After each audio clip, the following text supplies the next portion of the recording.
Take me on home to the asylum. Never alone in the asylum. Anarchy ruled, it was wild, but through it all you never smiled. Joke's on you, I'm in your head, so look who's laughing now.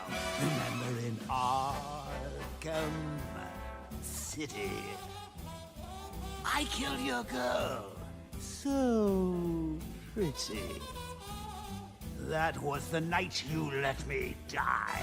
But when I looked you in the eye, that's when I knew we'd be together. Look who's laughing now. I'm stuck in your head and I'm laughing. Ah, I fill you with dread and I can't stop laughing. Your parents are dead and I can't stop laughing. What else can I do? Now I'm part of you. I am the clown, prince of crime. And we've had a hell of a time.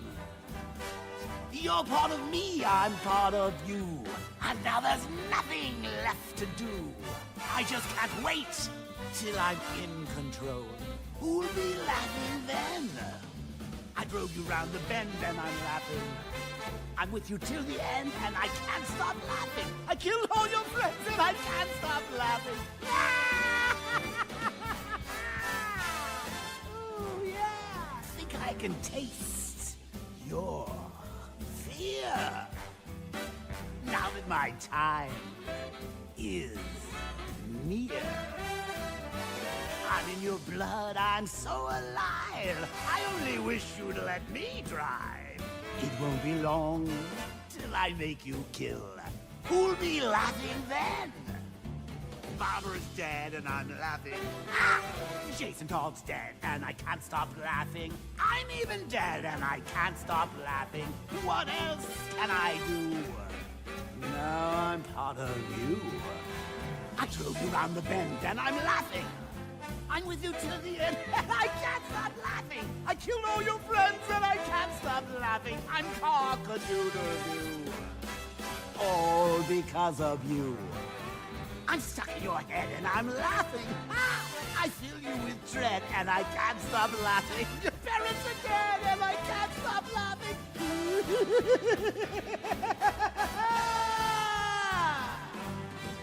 I'm stuck in your head and I'm laughing. I filled you with dread and I can't stop laughing. Your parents are dead and I can't stop laughing.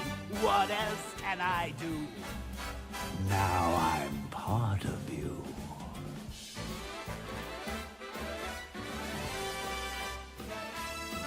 There's nothing like a comeback, is there, Matt? Let's go again.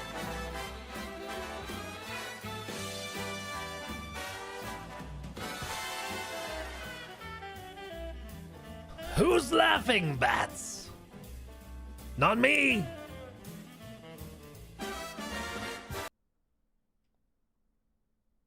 Hi. How are you guys? You doing good? Having a good day? Hopefully. Yeah, you're damn right. The big L has arrived. The big L. The monster L. Hi, everybody. Good to see you. 9 million players. Exactly.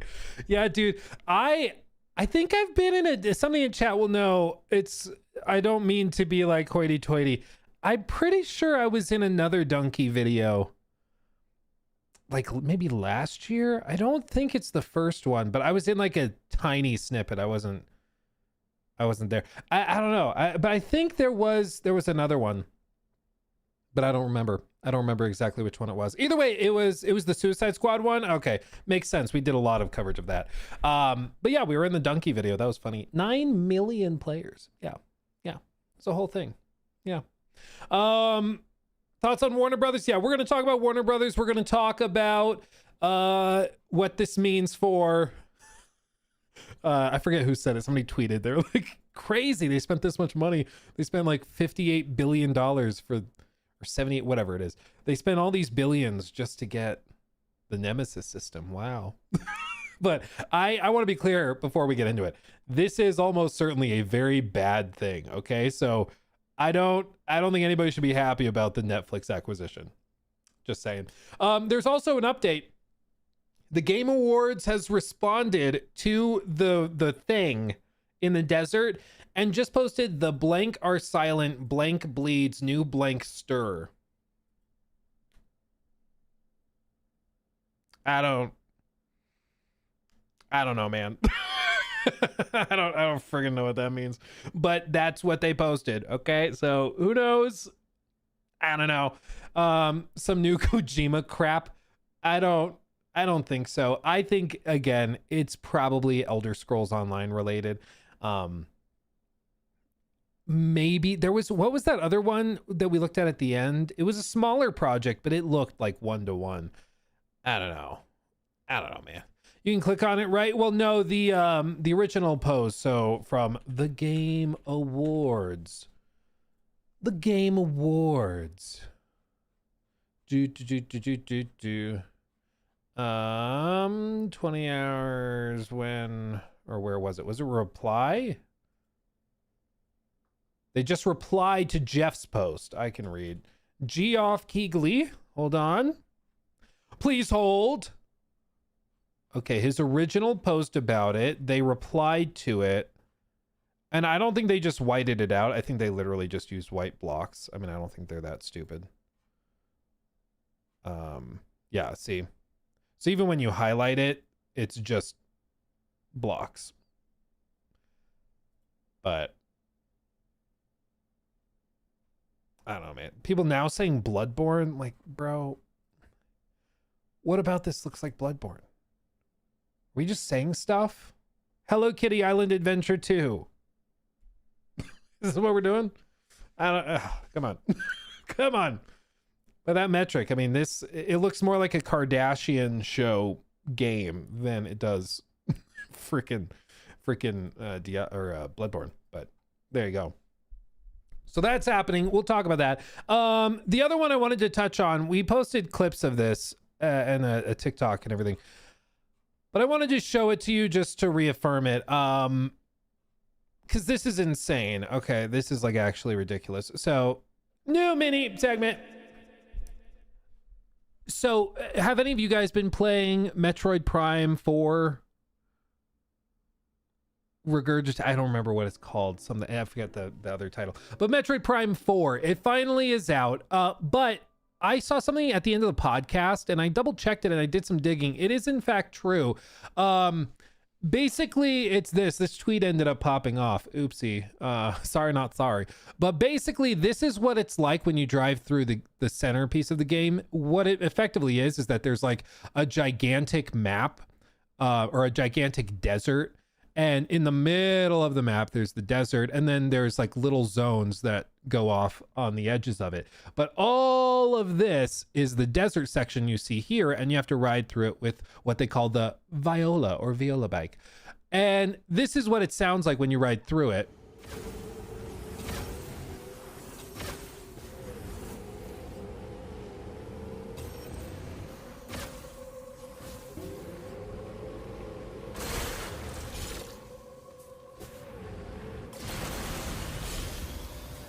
Like you're doing this for, like you thought Starfield's exploration was bad. At least they had ambient music, but like with this, it's literally just like ambient synth of oh, you can barely hear it, but that's it.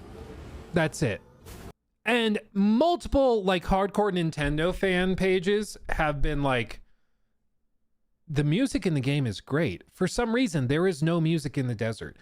Now, you could say that it is an artistic choice. No music in the desert. It's something that is supposed to make you feel isolated. It's supposed to feel empty and hollow. So they didn't bother soundtracking that section of the game because it's an intentional creative decision. Okay. The problem is people who have played the game all kind of agree that it's a bad decision. Okay, something can be intentional and bad. Okay, you can mean to shoot yourself in the foot. It was still a bad choice. You know, it's still a bad choice. I don't care if it was intentional. Oh, well, actually, I meant to put motor oil into my yogurt this morning instead of honey. Okay, you meant to do it. It's still stupid. So congrats.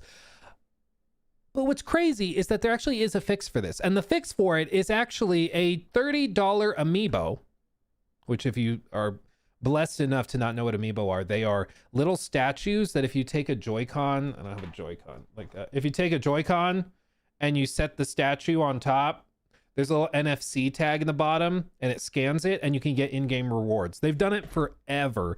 And usually it's like, oh, you're playing Zelda, tap the amiibo, you'll get some healing items. Oh, you're playing this game like Mario, do this, you might get a new costume, that type of thing.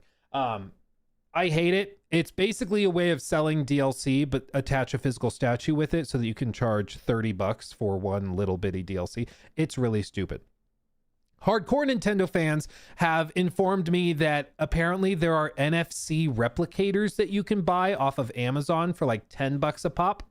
And you can do that like this. I don't even know if this is real, but like AliExpress, I bought this, solved many problems with Amiibo lock content. People are buying these devices, allegedly, I don't know if they work, to copy the NFC tag data and then read it on their Joy-Con. Like, what are we doing?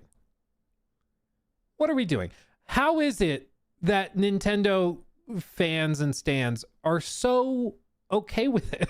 Like, it's crazy, okay? Again, we meme on Ubisoft for being greedy. Imagine if Ubisoft were like, yeah, when you're exploring the forests in AC Shadows, there's no music. But if you buy this $30 statue of Yasuke, you can tap it on the controller and then you get the soundtrack.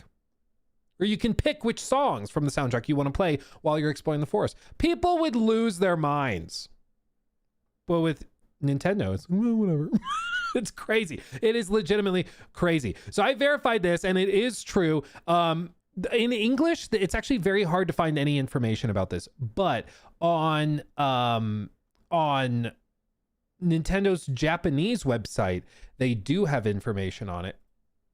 But this is the amiibo, and this is the particular one that allows you to adjust and choose the music that plays when you tap it. It's $30. There is another $40 amiibo that is Samus on like with the actual bike. That one does not let you customize the music as far as I understand it, but there you go. And the exact phrasing when you translate it out of Japanese is when you touch the amiibo of Samus, you can now set the background music when riding Viola in Soul Valley or Soul Valley. The translation's weird because again, it's a made up land but it's also in Japanese, but translate apps will do their best. But this is how you fix it. So I tweeted this out being like, is there some aspect of this that makes it not totally insane?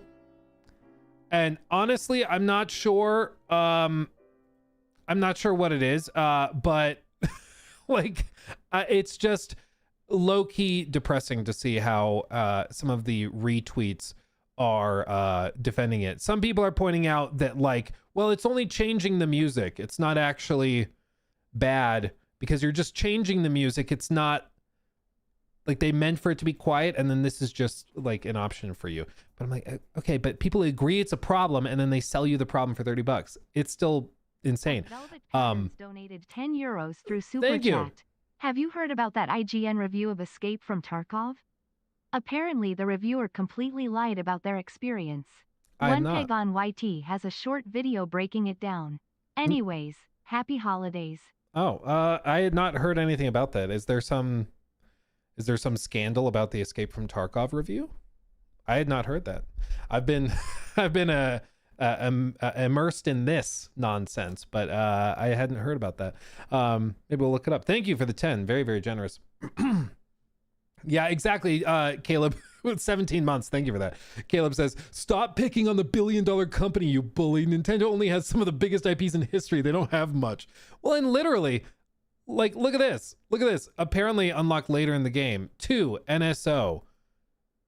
Which, okay. I don't know what NSO is. It that Nintendo share. I don't know what that's supposed to be. But basically, the counter is that a lot of people are saying you can unlock it later in the game after you finish the game. So when you 100% the game or complete the game, and you collect one other thing, you can unlock the effect of that amiibo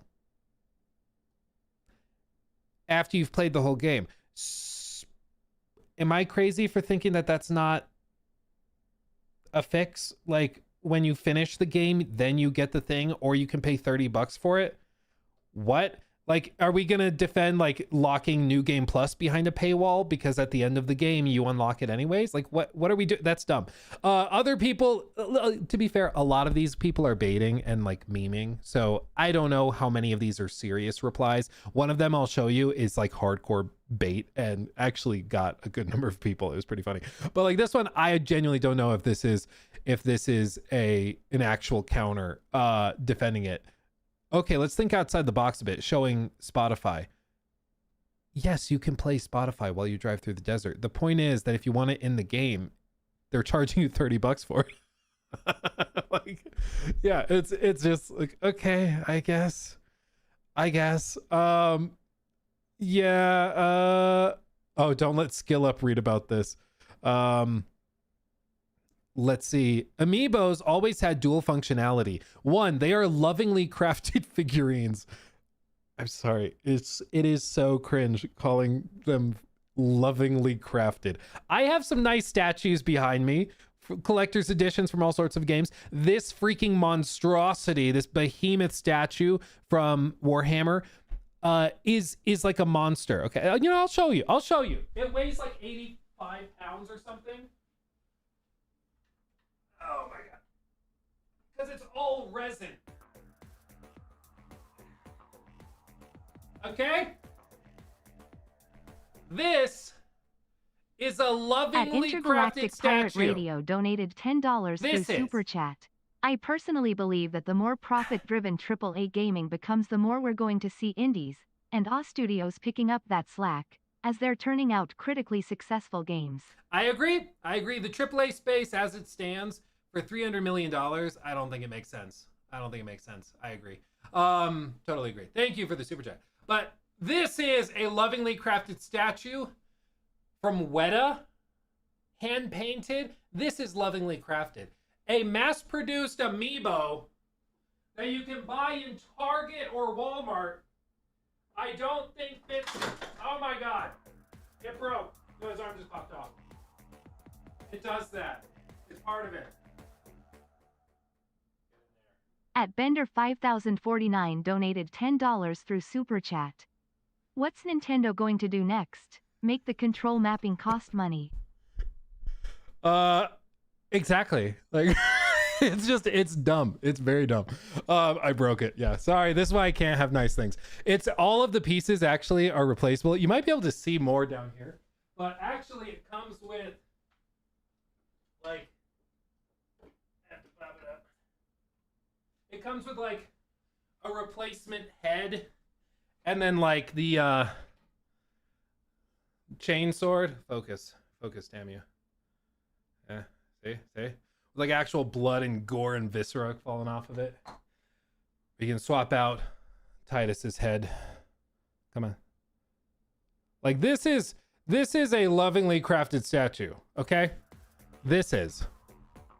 And you can just swap out the pieces if you want to swap the head or the arms. It's pretty cool. Kiss it, that's for the OF. At Velvet Patterns donated €10 through Super Chat. Nintendo fans are some of the most Stockholm Syndrome afflicted people on the planet. People forget that they had ties to Japanese organized crime, yet are shocked when they pull shady shit. I didn't know about the ties to organized crime. If that's true, that's hilarious. But secondly, it gives me strong, I'm going to say it. Cancel me. I don't care. Just my opinion. Cancel me. Gives me strong Disney adult vibes. Sure do. Like, it gives me the vibe of an adult who had some trauma in their childhood and they're trying to relive their childhood by connecting and playing with a lot of Nintendo stuff. And I'm not saying this is the case for all people who like Nintendo stuff. I'm saying for like the hardcore sycophantic types, you know? Disney adult vibes. I said it. Cancel me. I don't care. Cancel me. Do whatever you're gonna do. I don't care. Just my opinion. 2. So besides being lovingly crafted figurines, number 2, they also have another in-game function, whether it be a treat, item, coins, and whatever else to make the game a smoother, more fun experience. In this case, I could get it. I just don't.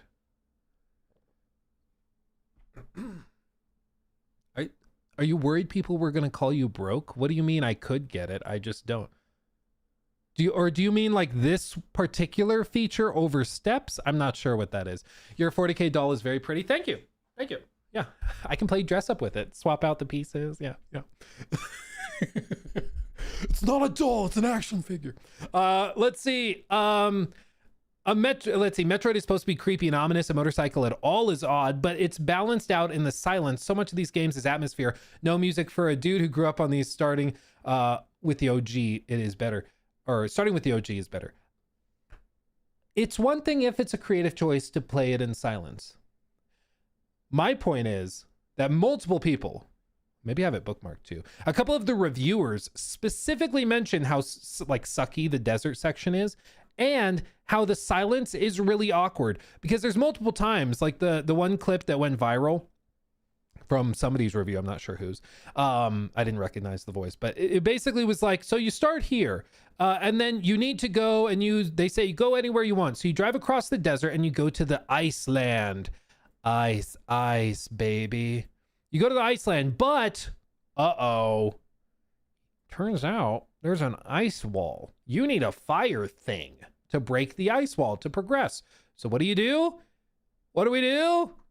You got to get back in your bike and drive over to the Fireland.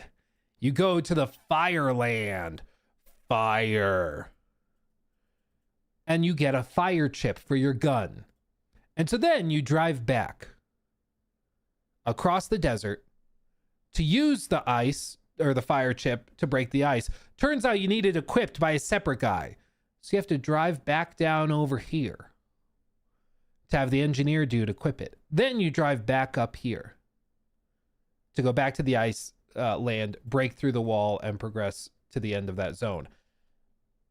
And so if this thing is not well done, the vast majority of your time was just spent in there. If the desert is awkwardly silent, there's nothing to do. It's just a big open expanse riding a boring bike as it just goes, you're gonna have a bad time, as many people pointed out. So people are like, I wish there were music or something to just engage your brain a little bit. And there is, if you're willing to spend $30. And yes, you can use your phone or something like that. The point is, the fact that you're justifying it is wild. It's crazy. Okay. I already have this amiibo, so I don't see what the issue is here.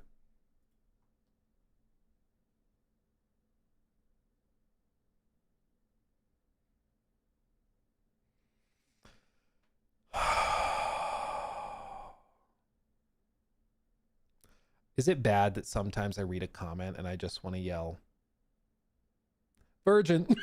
No? Okay. Continuing on. Let's see. Why does it look worse than Subway Surfers? Sorry, that's funny. I was so close to changing my mind buying the game, but now we're back at nope.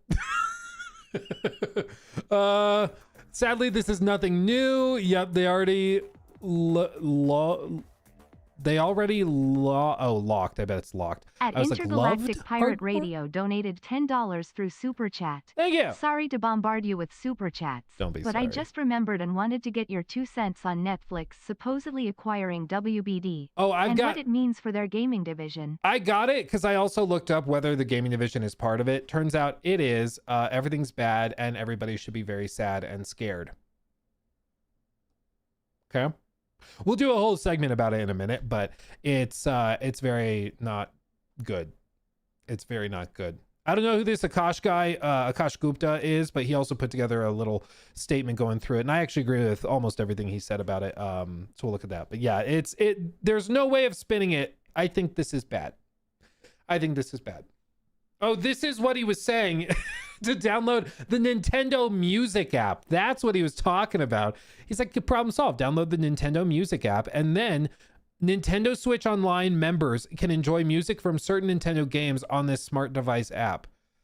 You can sign up for the 7-day free trial, and then you have to sign up for the online and pay for it.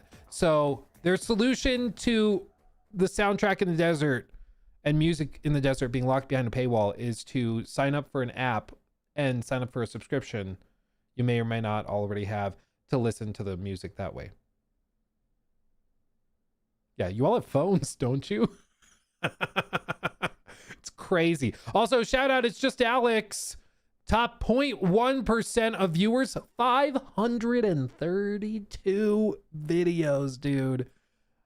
Poggers right there. I think that's the best I've seen so far. 532, baby. That's crazy. Shout out Alex. Shout out Alex. Let's see what else we got. Yeah, so what I'm hearing is NFC card tag, lol. I hope those NFC chips can emulate different amiibos work for this. Yeah. Whenever I think Nintendo can't get any more anti-consumer, they surprise me. Supreme Me replied, have the physical space for those things, so I just don't get them. Oh, wait, he's replying to himself? Hold on. Because I was like, what is he talking about? Is he worried people are going to call him broke? But here, I could get it. I just don't have the physical space for those things, so I just don't get them. I wish I could. So it's a space issue. Oh. So what I'd say to you and anyone who thinks that's insane, don't buy it unless you really want that feature. To me, the price is totally worth it.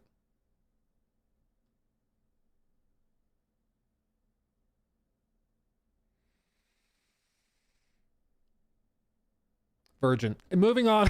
Sorry, is that Luke? That's an ad hominem. Yep. Not even gonna argue with that. Yep. It's stupid. I don't know what else to say. It's just what, yeah, it counts me. I don't care. It counts me. Dude, it's just crazy. Where's the one bait? There was one guy who was baiting people so freaking hard. It was amazing. This one, you're missing something. The minimal atmospheric sound is intended to give a feeling of isolation out in the open, kind of like being out on Saturn in Beetlejuice, for example. The music selection with the amiibo is just a bonus. Okay. But if everybody hates how empty the desert is, both in terms of gameplay and the lack of sound design and music, it feels like you're still selling a fix to the problem. Because if everybody says, even if it's intentional, it's a problem. It's like if Starfield was like, no, planets are supposed to feel empty. When you go to the moon, you're supposed to feel like one of the astronauts, and it's supposed to feel empty. It's part of it. But if you want to buy additional points of interest that spawn when you land on a planet, you can do that for $30. Like, it's intentional that it's empty, but if you want something that completely goes against us, we have that for sale. If you want to, yeah, of course. You know, like it's intentional boredom. Exactly. It's by design. Dank Lord Nito, or you can just unlock the function by playing the game. You have to finish the game to unlock it. So, you know, when you're done playing the game, you unlock the thing. Well, Luke, you're supposed to play the game 5 times in a row, and then it's not that big of a deal, because then technically you unlocked it only 20% of the way through your total time with the game. So really, you unlocked it pretty early. If I could roll my eyes into the vast emptiness of space, I would right now. And my eyes would have fun, because the astronauts certainly had fun when they were in space.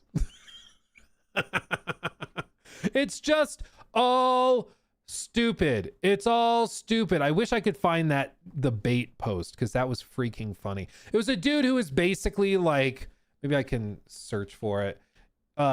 He was like, you already paid $60. Did it get deleted or something? Because it's not even showing up when I search for it. It was a guy who was like, you already paid $60 for it. So what's the problem? Just spend another $30 on it. What are you, broke? And like, people were melting down in his replies. It was like, guys, it's pretty clearly It's pretty clearly bait, but okay. Yeah, and then you see other people. The amiibo unlocks it early. It isn't locked behind the amiibo completely. Again, it is locked until you finish the game. What are we doing? Over exaggerating the amount of time. It's also one open area while the main areas you fully explore look fantastic. So you admit that this looks like ass.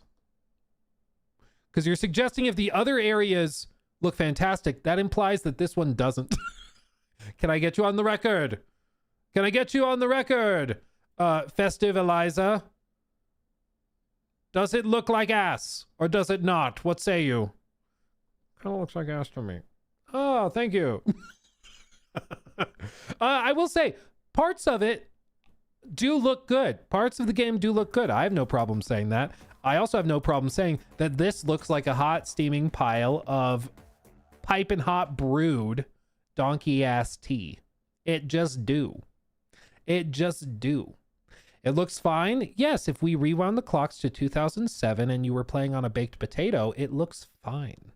It's also, again, just like, I think Nintendo did this type of thing because they thought that it's one of those things, like, you're used to it.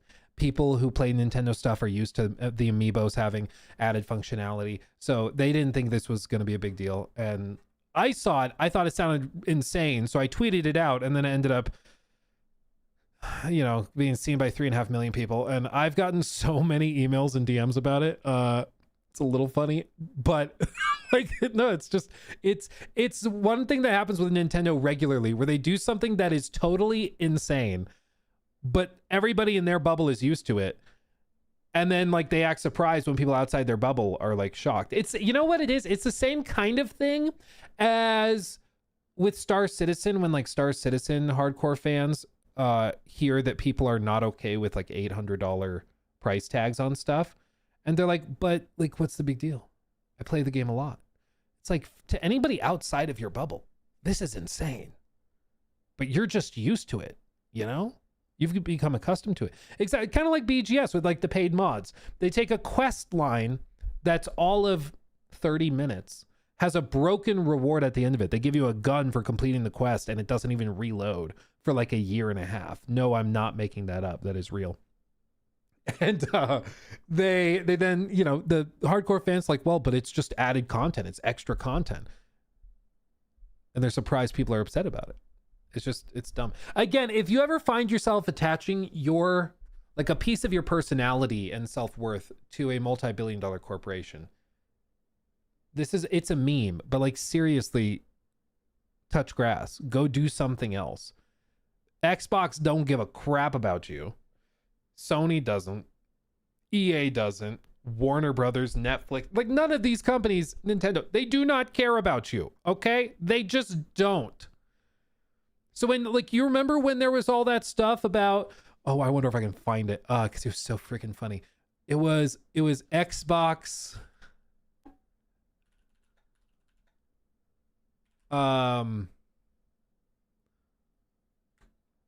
There was specifically, there was a guy, like a hardcore Xbox fan, when they revealed that they were going to do a lot of cross-platform uploads, he went into, I think it was his laundry room, and recorded an entire song of him, like, singing his sadness away. It was like the most insane thing I've ever seen. There were other videos of people burning their Xbox merch, of people putting their Xbox consoles into the toilet and peeing on them because they were upset it was going cross-platform with releases. And it's like, at what point, as you're setting the console into the toilet, do you go, this is fine? You know, like, at what point do you pause? I would think, like, the moment you're unplugging, you're like, I'm being unreasonable. But no, they got all the way to putting it in the toilet, and they're like, this is gonna go great. Like, this is the rational choice I'm making. He probably deleted it, honestly. I would have deleted that if I ever did it. I don't see it. Oh, I should have backed it up. That's what I should have done. because those videos were amazing. The meltdowns people had when they first announced that some of those games were going to PlayStation were amazing. Immaculate, dare I say. But anyway, now it's lost. If one of you guys can find it and share it, tag me on Twitter or send it on the Discord. That'd be great. That'd be great. Anyway, all of this to say, the Nintendo crap is insane. Their fans are used to it, so they're hand waving it away, but I still think it's ridiculous.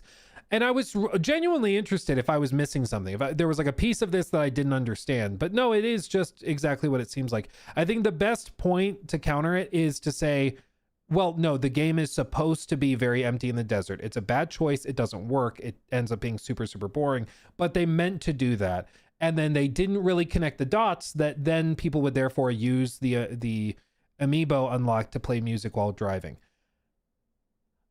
I don't think that's a valid defense, frankly, to like make this okay, because it still is creating a problem and then selling the solution to people for $30. I know people are like, just use Spotify, but I'm like, again, you're literally doing the you all have phones, don't you? Like, imagine saying that about any other game. Oh, you're bored when you explore a planet in Starfield. You have Netflix, don't you? Pull up a second monitor and watch YouTube videos.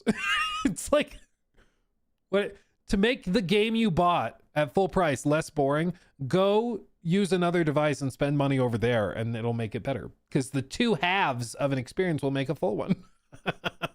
Like, it's just ridiculous. It's just ridiculous. But anyway, so that happened. There you go. Oopsie poopsie. I kind of accidentally started a bit of a firestorm with that. So there you go. If you see Nintendo fanboys coming into chat or into video comment sections over the next couple of days, that's why. Sorry.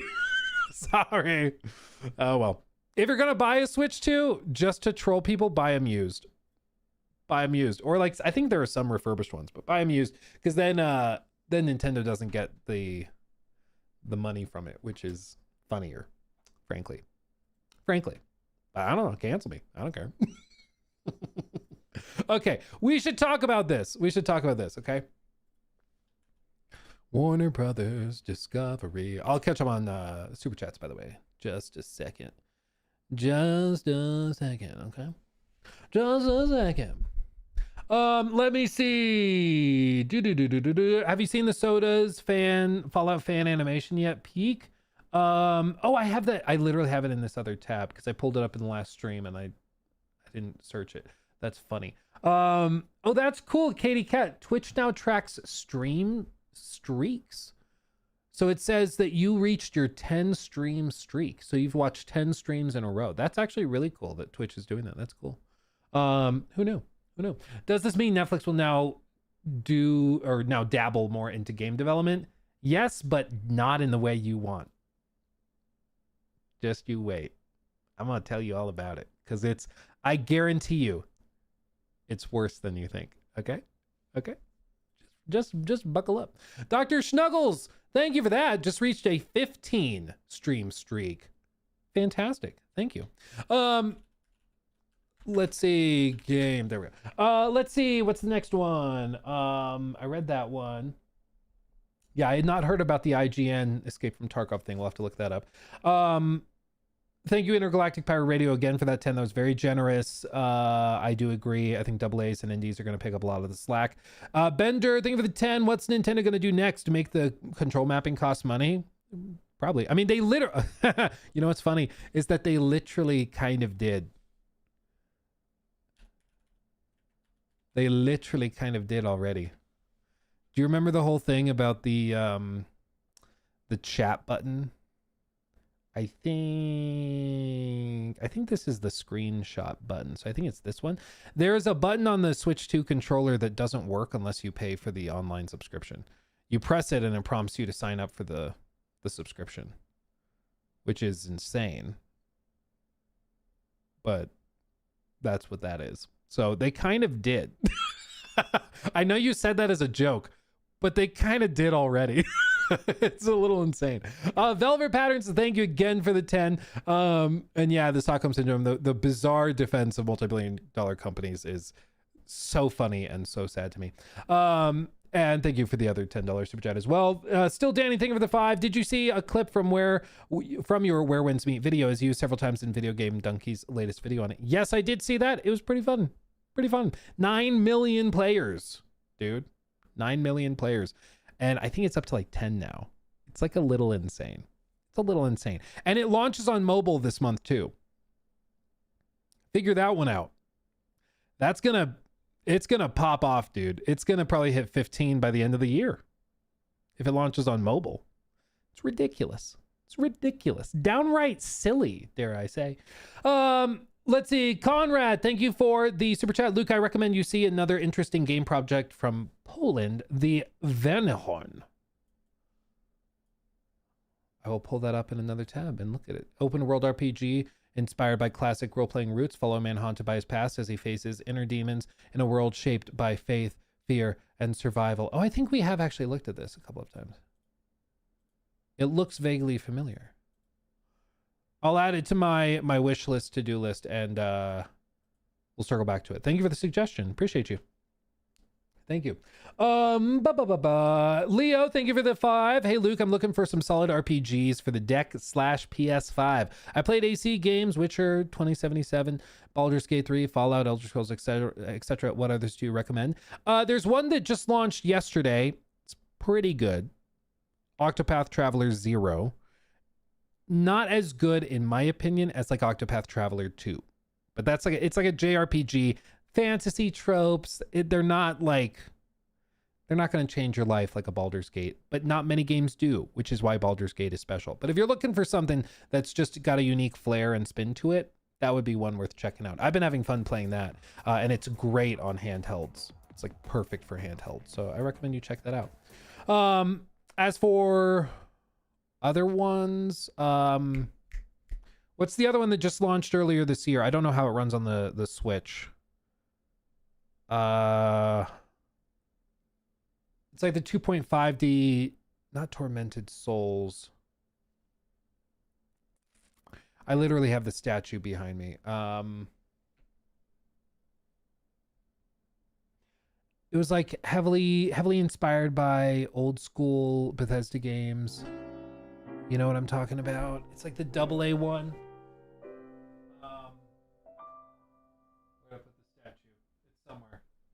It's somewhere.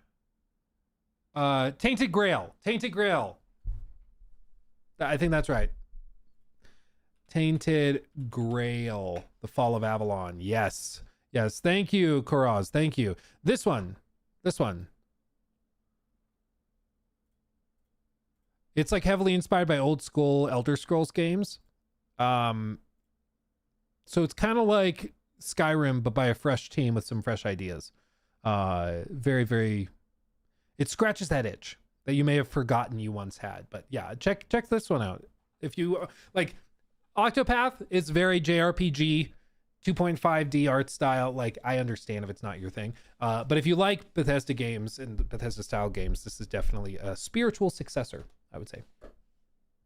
Okay, let's see. Luke, my boy, you're my number 1 on YouTube. 0.1% of watchers. RPG veteran. That's fantastic. You humble me. Thank you.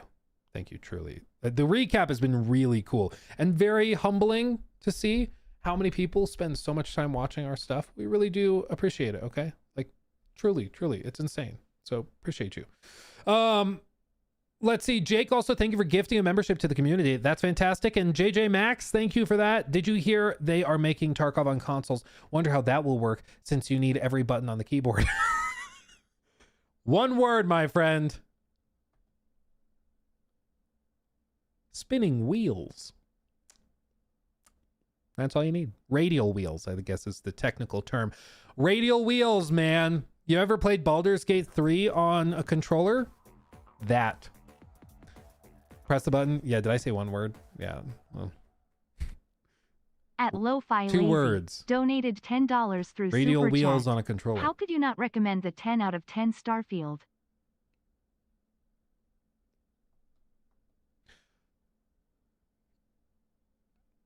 Where do I begin? I'd go back to the beginning, but I'll have to go back further. Starfield. Oh, baby. What? Dude, we should unironically, no joke, straight serious right now. Or as the kids say, on God. Spooky Should see Fishman something for donated Starfield at the Game Awards. $9.99 through Super Chat. Hey Luke, happy holidays. What are your thoughts on indie games as a whole this year? And at what point would you consider a game, studio non-indie? Example being Silksong or Silksong or Expedition 33. Thank you for the 10. To me, personally, indies have to pass a vibe check. Okay, I don't know what the exact definition would be in the modern day, but like Expedition 33 is a small team. I think most people say indie games need to be made by a small team. But Expedition 33 also had like 400 contractors or something like that. So it was effectively made by a way bigger team, and it had a way bigger budget than the 33 developers would suggest, because they got a lot of publisher money when they saw how good it was looking. And it makes sense. They saw how good it was looking, and they put all the chips on black at that point, because they were like, ooh, this is going to work out. But Expedition 33 did not have the same resources as a standard game that is made with 30 people. It just didn't.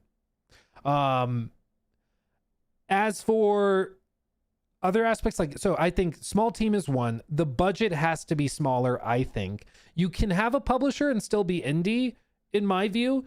But to me, I think the big thing is budget, scale, and team size. That to me is the primary aspect of being indie, you know? Because if you have a small team, but you're hiring 500 contractors and you have a $200 million budget, that doesn't feel indie to me, you know?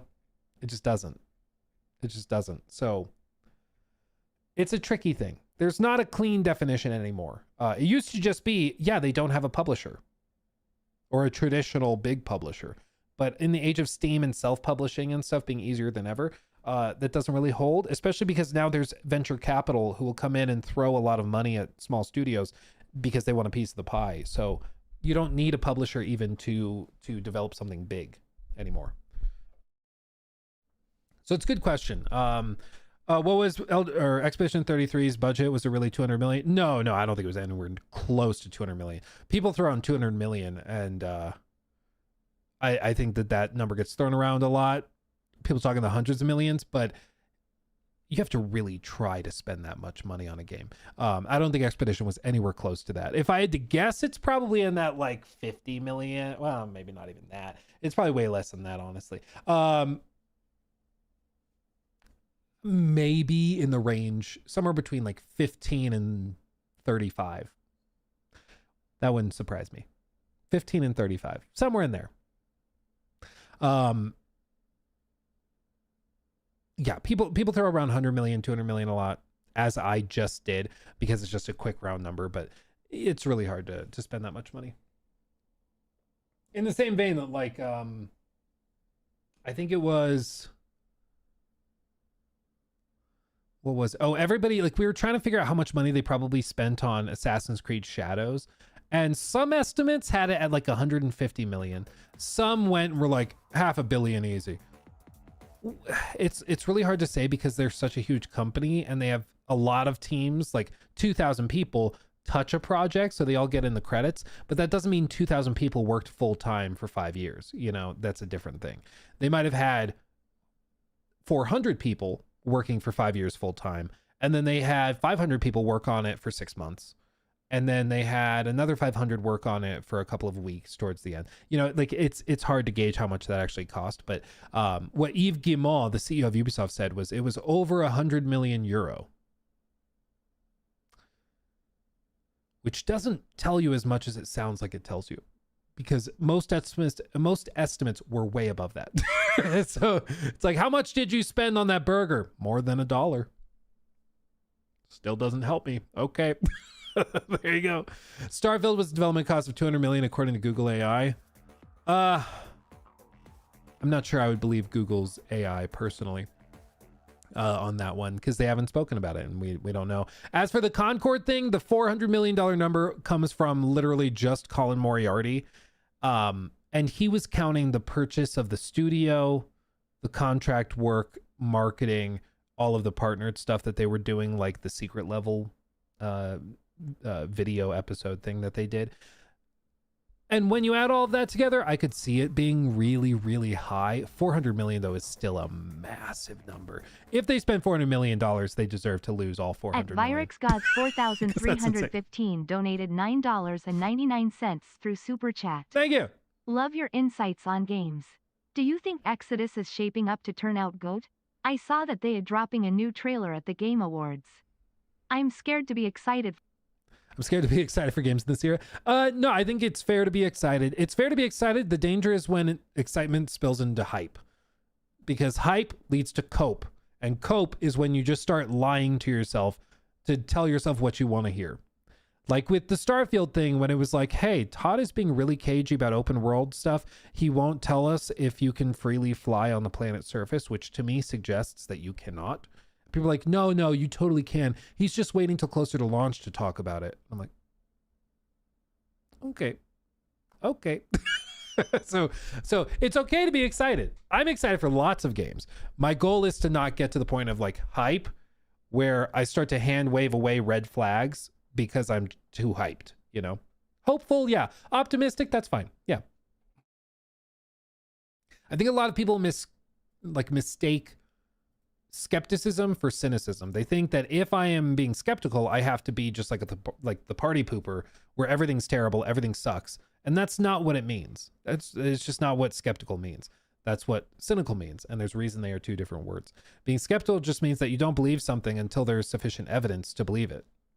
So I'm not going to like believe that your game is worth the money until you have sufficiently demonstrated that it's worth the money. So I'm not going to pre-order your game until I've seen like previews or reviews and things like that. That's what skepticism really means. It doesn't mean being like, actually, I saw this one TikTok that mentioned something and this other guy that made something up. And so I'm, your game looks like trash. It's like, that's not what we're doing. It's not what we're doing. We try very hard not to fall into that pitfall. Let's see. Liminal Point. Have I seen that? It's an old school RE style game. Should be getting a demo pretty soon. Asks Velvet Patterns. I don't know. Oh wait, this. Yes, I do think I have seen this one. I've seen trailers for it. Yeah, that one does seem interesting. We'll have to check out the demo when it pops up. Love to see all sorts of new players get into the horror space, because like formulaic horror to me isn't horror. When I know what tropes you're going to fall into and it's like, oh, there's going to be a jump scare when I go around this corner. Yep. When it gets to the formulaic level, it drives me crazy. So I'm glad to see new players coming in with fresh ideas. War Thunder adding infantry to a future update will have basically have every way to play the game in its modern setting. Yeah, that's going to be crazy if they can pull that up. Check out the trailer for Fate Keeper. That one we looked at already on stream. It does look good. It does look fire. We looked at it the day that dropped, I think, actually. Yeah. And then Lo-Fi Lazy, thank you for the 5. Unfortunately, I have to go back to work now. Have a good weekend. I always love your streams. I always love you being here, my friend. Thank you, and have a good time at work. As good a time as you can. I don't know where you are, but stay warm. Here in Colorado, it is chilly. Oh, it's chilly. Luke, are you excited for the Cube? I am intrigued by the Cube. I think we'll probably see something about it at the Game Awards, but yeah, I mean, I'm very intrigued by that. I want to know more about it. Yeah. Isn't chili hot, Luke?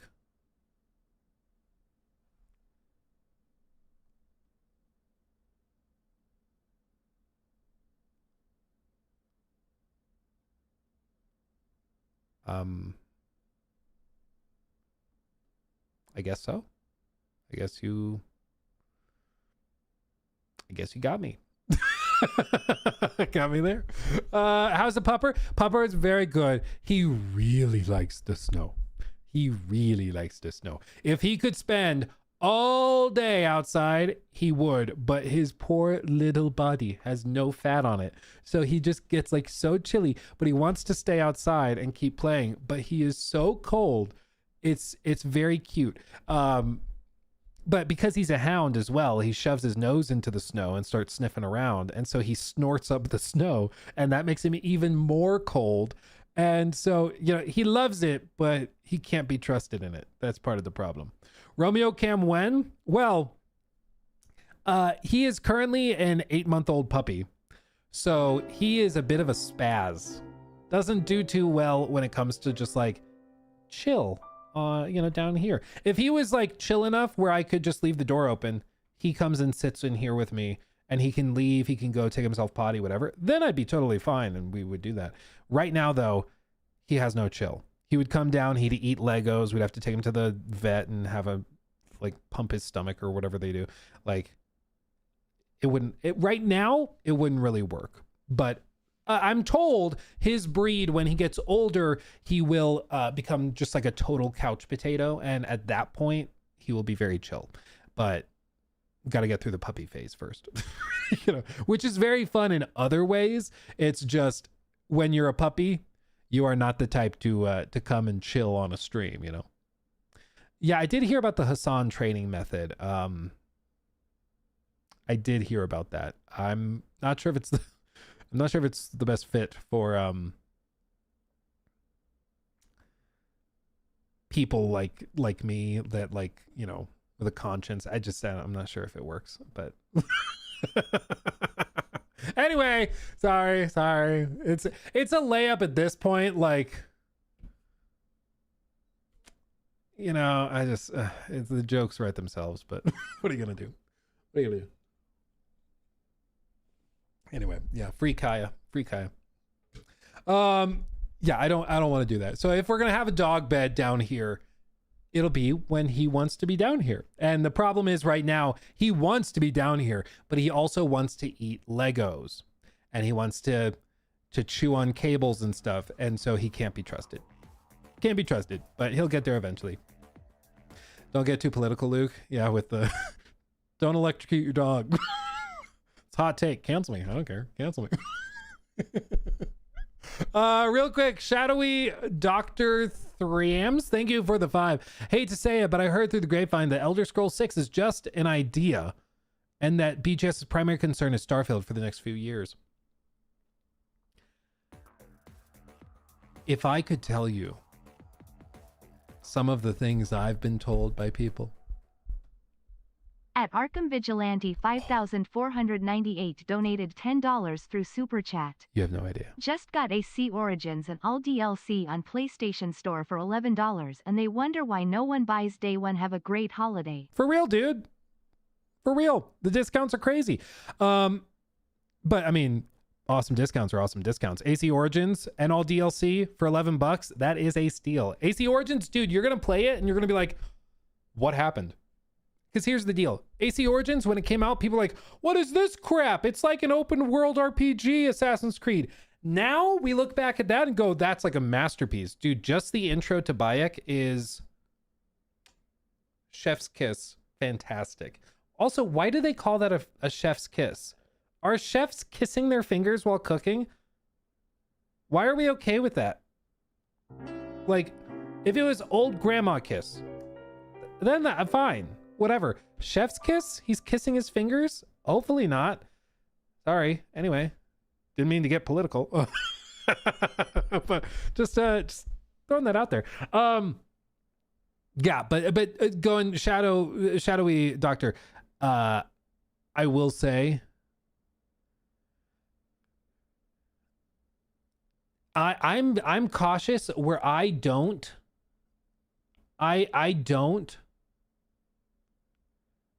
say or tell. I don't make a video about everything that I hear. I will only talk about something in a video if, for one, I think it's fair to talk about. 2, if it's like been confirmed by a really reliable source like a Jason Schreier or somebody, or 3, like if I have multiple sources that are independent that I can verify with like employee tags and IDs and LinkedIn profiles and all that. So if I ever have like one person come and say something that's interesting, I can verify that they're like an actual employee of the company they're talking about, and that they claim to work for, but I'm not going to just blindly believe them, and I'm not going to run with that or make videos on it. But some of the stuff I've heard, not just through like BGS, but like industry wide, like, dude, One day I hope to be able to share everything because, oh my God. Some of it's really cool. Like there's also a lot of great stuff, but there's also things where I'm like,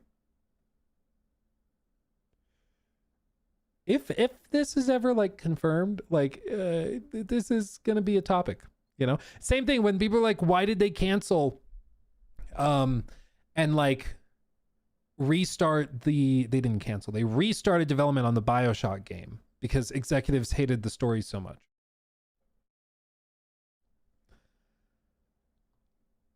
I heard through the grapevine some of the stuff about the story, and I will just say, if what I was told was true,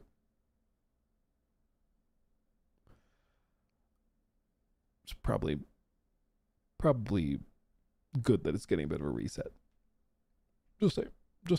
But I've been still waiting to hear if anybody can like corroborate what I was told. It was like believable enough that I was like, okay, no, that lines up, but we'll see. Maybe one day we'll be able to make a video about it. Okay. Check out the Godslayer gameplay trailer. Avatar Airbender game looks awesome, says Diego. Yeah, the Godslayer thing. We'll probably talk about it after the Netflix thing if we have time. IGN just posted it. But yeah, this is pretty wild. Enter an Eastern-inspired steampunk metropolis where gods known as Celestials reign with a divine fist. In this premium open-world RPG, you are an Elemancer who refuses to bow to his creators, infused with elemental powers and a heart of vengeance. You will dethrone them all. You will rise to be the God Slayer. And then they have the Steam page. But graphically looks really good. And it's from Pathia Games, who previously have done Let's School and My Time at Portia. So I'm intrigued. But we'll circle back. We'll talk about it. I want to give it its own time. I want to tackle it. Okay. Are you ready? Okay. Can you share at least one random wild rumor about Elder Scrolls 6 then just disclaim it as what if not true thing? Allegedly. Sure. Random wild rumor about Elder Scrolls 6. It will have procedurally generated dungeons using Starfield's procedural tech. Allegedly, hypothetically. Rumor has it. Unconfirmed. Cancel me. I don't care. Cancel me. It's just my opinion. Cancel me. I don't care. Okay, real quick. News, man. Oh, dude, actually, official month. That would actually be really funny. Do an April Fool's stream where half of the stuff is fake, but the other half is real, and nobody knows which is which. That would actually be really funny. Maybe we do that. It's like we have 10 topics or 10 segments, and we just go, and it's like, you guys figure out which is real, which is not. We just throw it out there. That could be funny. Yeah, Luke Stevens just confirmed the procedural generation in the Elder Scrolls 6. To be clear, this is for the correction later. I was asked to share an unsubstantiated random rumor that is not necessarily true. So I did that. Maybe it's true. But it's probably not. I probably just made it up right here on the spot.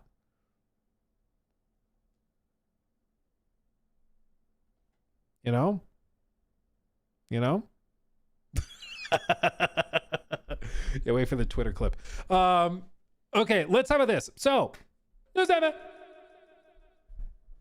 we all know that in order to be bought by a massive conglomerate, a massive company for billions upon billions upon billions of dollars, you need to be successful. You need to have something that the company wants, a good product that they desire, you know? That's what you need. And so typically the goal is to like drive the stock price up and that will lead to a higher price being paid. Well, Warner Brothers Discovery has taken a bit of a different tact over the last handful of years. David Zaslav took over in the aftermath of the dark times, as they're called. You can see they at one point reached a peak price per share of $77 in March of 2021 and proceeded to just steadily collapse further and further. Earlier this year, back in March, they were trading down at under $8 a share, which is, in financial terms, bad. The 1 year low point was $7.52. Okay, it's the lowest point. This is Warner Brothers Discovery. They own a bunch of stuff, but they have been struggling to find any success reliably anywhere, basically. They've tried video games. They greenlit massive projects in the live service space. Games like Suicide Squad killed the Justice League, and they sure, in fact, did kill the Justice League and their hopes at ever making money in gaming.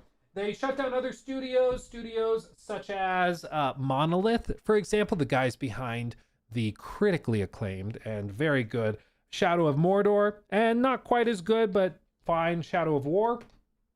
They shut down the Wonder Woman game that was being run by, I think it was Ken or Kevin Stevens, no relation, but he was a former developer, I believe, at BioWare, I want to say. And he was working on the Wonder Woman game, and that was also canceled and abandoned. Bit of a dumpster fire. Or no, he wasn't working at BioWare. He worked on something else. Either way, these are very accomplished devs that moved and left and went over to do stuff over with Wonder Woman, and it didn't work. So in the gaming division, it's been a mess. In the TV and movie division, they've also been struggling hardcore. They have some huge IP like Harry Potter, for example, but they haven't been able to find much of any success there. Trying to reboot Harry Potter, trying to do a new series on Harry Potter in the form of the Fantastic Beasts movies. That didn't really work out. They lost a lot of money on that vision. They wanted to do like 10 movies, and that didn't work out really at all. Then they decided they're going to reboot Harry Potter. That's currently in the works, where they're just redoing it for some reason. Going to do like 10 seasons. Who knows how that works? But it's been a bit of a mess. Bit of a mess. They've taken massive losses year after year, quarter after quarter, and now it's revealed that they actually have a savior. So you see this little bump that's been going up over the last handful of weeks. Most of this was in direct response to a potential buyout.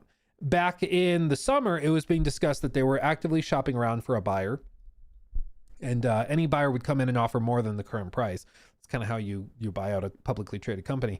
So that drives the stock price up a little bit. But today, it was revealed that they actually have an offer, specifically Netflix. They have won the bidding war with an $82.7 billion offer. And this is now getting locked in. Netflix wants to buy them out. And as part of this, they are not just buying out the film divisions and like the big stuff. They are buying out also the gaming division, which they will now own as well. And insert joke, there's not much left. What are they buying? What effectively they're going to get is like Rocksteady, the rights to the Batman games. They're going to get the rights to Harry Potter games. So they also will be buying Avalanche, so Hogwarts Legacy, for example. They'll get all of that. HBO, they're also getting Lord of the Rings. The rights to make Lord of the Rings video games are currently owned by Embracer Group. At one point in the last handful of years, they sold the rights, and then Embracer Group has them. So they will own the film rights, I believe, to Lord of the Rings, but they will not own the game rights. Mortal Kombat, they will also own that. They will own NetherRealm and all of those other things. They will own the rights to all of it. Now, they have great IP, absolutely. But I want you to understand what Netflix has been doing. Netflix has been pursuing their own gaming division, which I think is part of the strategy of this. But what are Netflix games? Well, Netflix's game strategy is things like this. So you see they have Red Dead Redemption. They have whatever wrestling game this is, Paw Patrol. And if you go to here, you can see like they're usually framed as mobile games, and they will have the Netflix logo on them when you go to install. And effectively, what they're trying to do is they're trying to allow you to get games as part of your Netflix subscription, is my understanding. And that means that Netflix sort of develops its own Game Pass with a focus on mobile, because you all have phones, don't you? So it has a Game Pass competitor, but mainly for mobile. The other thing that's been rumored is that they are exploring the potential for like cloud streaming games. I don't think personally that they do that, because cloud streaming is ungodly expensive, but I could see them partnering with like NVIDIA for GeForce Now support natively in the app or whatever. Maybe they've already done that. Who knows? But I think that that's probably what they're doing. But the key point is they are going to get the rights to all of this. Now, personally, I think the primary reason that they're doing this is because Netflix, just like they did with many other things, is they are trying to they're trying to take out the last remnants of the old media ecosystem. By buying out Warner Brothers, they would achieve that. Warner Brothers is one of the last like big behemoths. The other guys being like Universal and Comcast. But like they're taking down a behemoth if they get this deal to go through. It probably means realistically that movies going to movie theaters becomes way less of a moment. So it probably goes for like a week or two, and then it's taken off of the theatrical run, and it transitions to just being streaming only and things like that. So I think the movie system shifts significantly how films are released. Maybe you love that. Maybe you only stream movies. Maybe you only go to movie theaters, but that's probably what's going to happen, is that all of these big things that Warner Brothers is involved in will shift and become streaming focused, as Netflix do. Personally, I don't expect Netflix to put that much effort into the gaming space. That could be a good thing, because it could mean that they let them just kind of do their own thing. It could mean that they buy them out, they get access, and they own Avalanche Games technically, and they let them make Hogwarts Legacy 2 or whatever it's going to be called, and they just kind of keep their hands off. You do what you're going to do, but when it launches, we'll bring it to Netflix Games, and you can buy it for $70, or you can have your Netflix subscription and get it that way. Maybe they do something like that. Who knows? My worry is that because they won't really care that much, they just won't support those teams. They'll get tighter and tighter budgets. The games will get smaller and smaller, be more and more rushed, and they'll just continue to flop and fail. Netflix has not really done a great job with other projects. Like I think they were working on some other projects. Let me see if I can find them. Netflix cancels 6 game launches as it adjusts portfolio to make it match what members like. Tale of the Shire Lord of the Rings game is among half dozen games and now not coming to the streaming giant. That did end up launching though.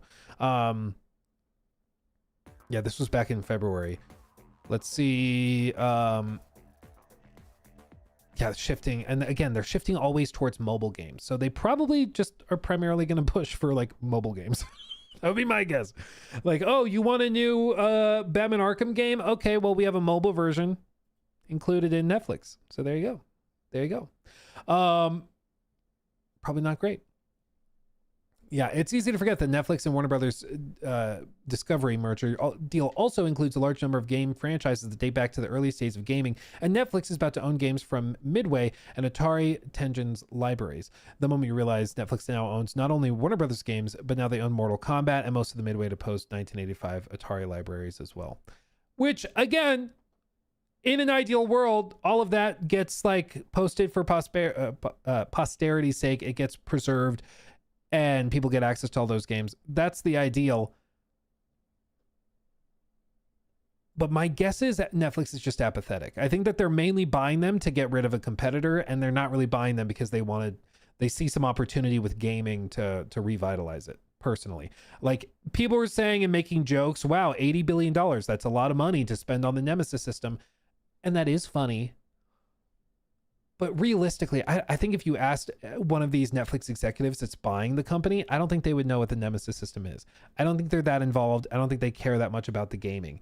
I think that they mainly are trying to get rid of a film and TV competitor and have it on their platforms. And, you know, what Mega751 says, I think is fair. Given how poorly Warner Brothers Discovery treated its gaming division, I can't tell if this is worse or not. Because on the one hand, it's like, can it get worse? Like, they took Rocksteady. They made Batman Arkham City, Arkham Knight, and they literally ran them into the ground. Okay? You could argue they ran themselves in the ground, but you get what I mean. They had amazingly talented developers working on that Wonder Woman game. And other people,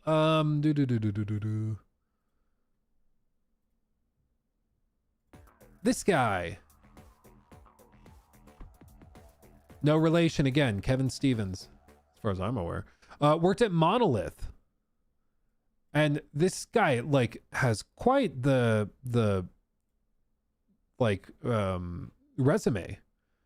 You can see he worked on everything from Fear all the way down Lollipop Chainsaw, The Bachelor, the game, as a vice president of development.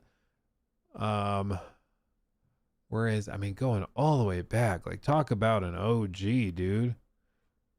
And they just let all of these teams and everything just go nowhere. Worked on Shadow of War, Shadow of Mordor. And they're like, whatever. Like, just, fire him, whatever, who cares? It's just crazy. So, yeah, it on the one hand, it's like, can it get worse? Maybe not. It might not be possible. But my guess, if I were a betting man, my guess and my bet would be that Netflix just kind of doesn't care. They don't really try. They bring games like Shadow of Mordor and Shadow of War possibly to Netflix games, and they release like mobile game ports, maybe, but even that's a stretch. Realistically, I think they just don't really do much of anything. And I think the big stuff, like, they'll know that Hogwarts Legacy can make hundreds of millions of dollars, so they're like, okay, yeah, no, you guys do what you're gonna do, and hopefully they keep their hands off of it. But I think, you know, if you're hoping for like a revitalization of Shadow of Mordor, Shadow of War, I don't think anything like that happens. I think they'll just kind of not pay that much attention. Yeah. To play on your TV. Exactly. Because again, Netflix's business is not built around people like you and me. It's not built around gamers. They don't really care about us. They care about the 65-year-old grandma who has her Netflix subscription, and that they want to just flood her with content and with stuff to keep her subscribed. So for them, having Bloons TD Battles 6 is probably more valuable than spending millions to put Shadow of Mordor on. Because realistically, if you want to play Shadow of Mordor, are you going to play it through the Netflix app? Are you going to play it through their mobile port or something? Like, you're probably going to play it on your Switch. I don't know if it's on the Switch, or your like Steam Deck or something, you know? It's partly my fault for watching K-pop Demon Hunter so many times. Well, Harley just admitted it. There you go. Damn it, Harley. Damn it. Damn it. Oh. So that's happening. Overall, though, I think for the health of the industry, this is a very bad thing, not just for the gaming industry, but media in general. Consolidation is almost never a good thing. It's the same thing I said back when Microsoft was buying out ZeniMax and when they were buying out Activision Blizzard King. I was like, if I were the God Emperor of gaming, I would not let this deal go through. I would stop it. I think this will be bad. It'll decrease competition. I think they'll continue to mismanage IP. And that largely has happened. Like, it seems to me, at least. But unfortunately for all of us, I am not the God Emperor. Sorry, everybody. I'm just not. So We'll see if they can get the deal to go through. Right now, the stock is trading at like $25, $26 a share. Netflix's offer was for $30. At MR Beard 798, And that's just the gap is just the 36 risk. Qatari riyals and 99 dirhams through Super Chat. And this, ladies and gentlemen, is what we call monopoly. Or what's the management by a few? Oligopoly? Oligopoly, a state of limited competition in which market is shared by a small number of producers or sellers. Because there still will be Comcast, there still will be like the big NBC, Universal, whatever. But it's getting very oligopolistic. Use that in Scrabble. There you go. There you go. But yeah, oligopolies are also bad. Also bad. Oligopoly. What a word. What a word. Yeah. Firm concentration ratio of more than 50%. Some barrier to entry, product differentiation, possibility of collusion, interdependence of firms. It's like the prime example of oligopoly would be like in the US for most household items. Like if you want to buy face wash or shampoo or deodorant, pretty much no matter what you pick, you're probably buying from the same company. You know, same with most food. Most foods and food brands in the grocery store are all owned by like two companies. You know, it's just, it's not great. Unilever, yeah. Unilever. Unilever. I don't actually know how to pronounce it. Unilever. Say it a little French. Unilever. Nestle. You all want chocolate, don't you? Speaking of what you want, I'm about to tell you something you do want. Are you ready? Are you ready?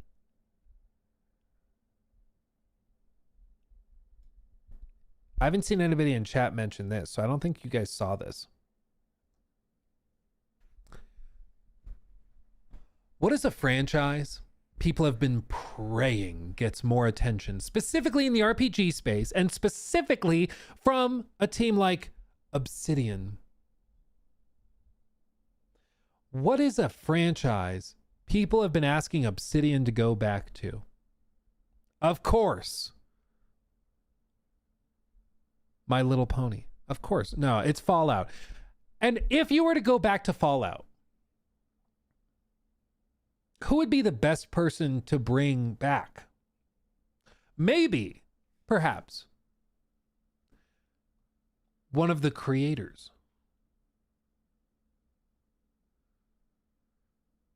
But no, that wouldn't work. That wouldn't work. The creator of Fallout, one of them, Tim Kaine, he's been retired.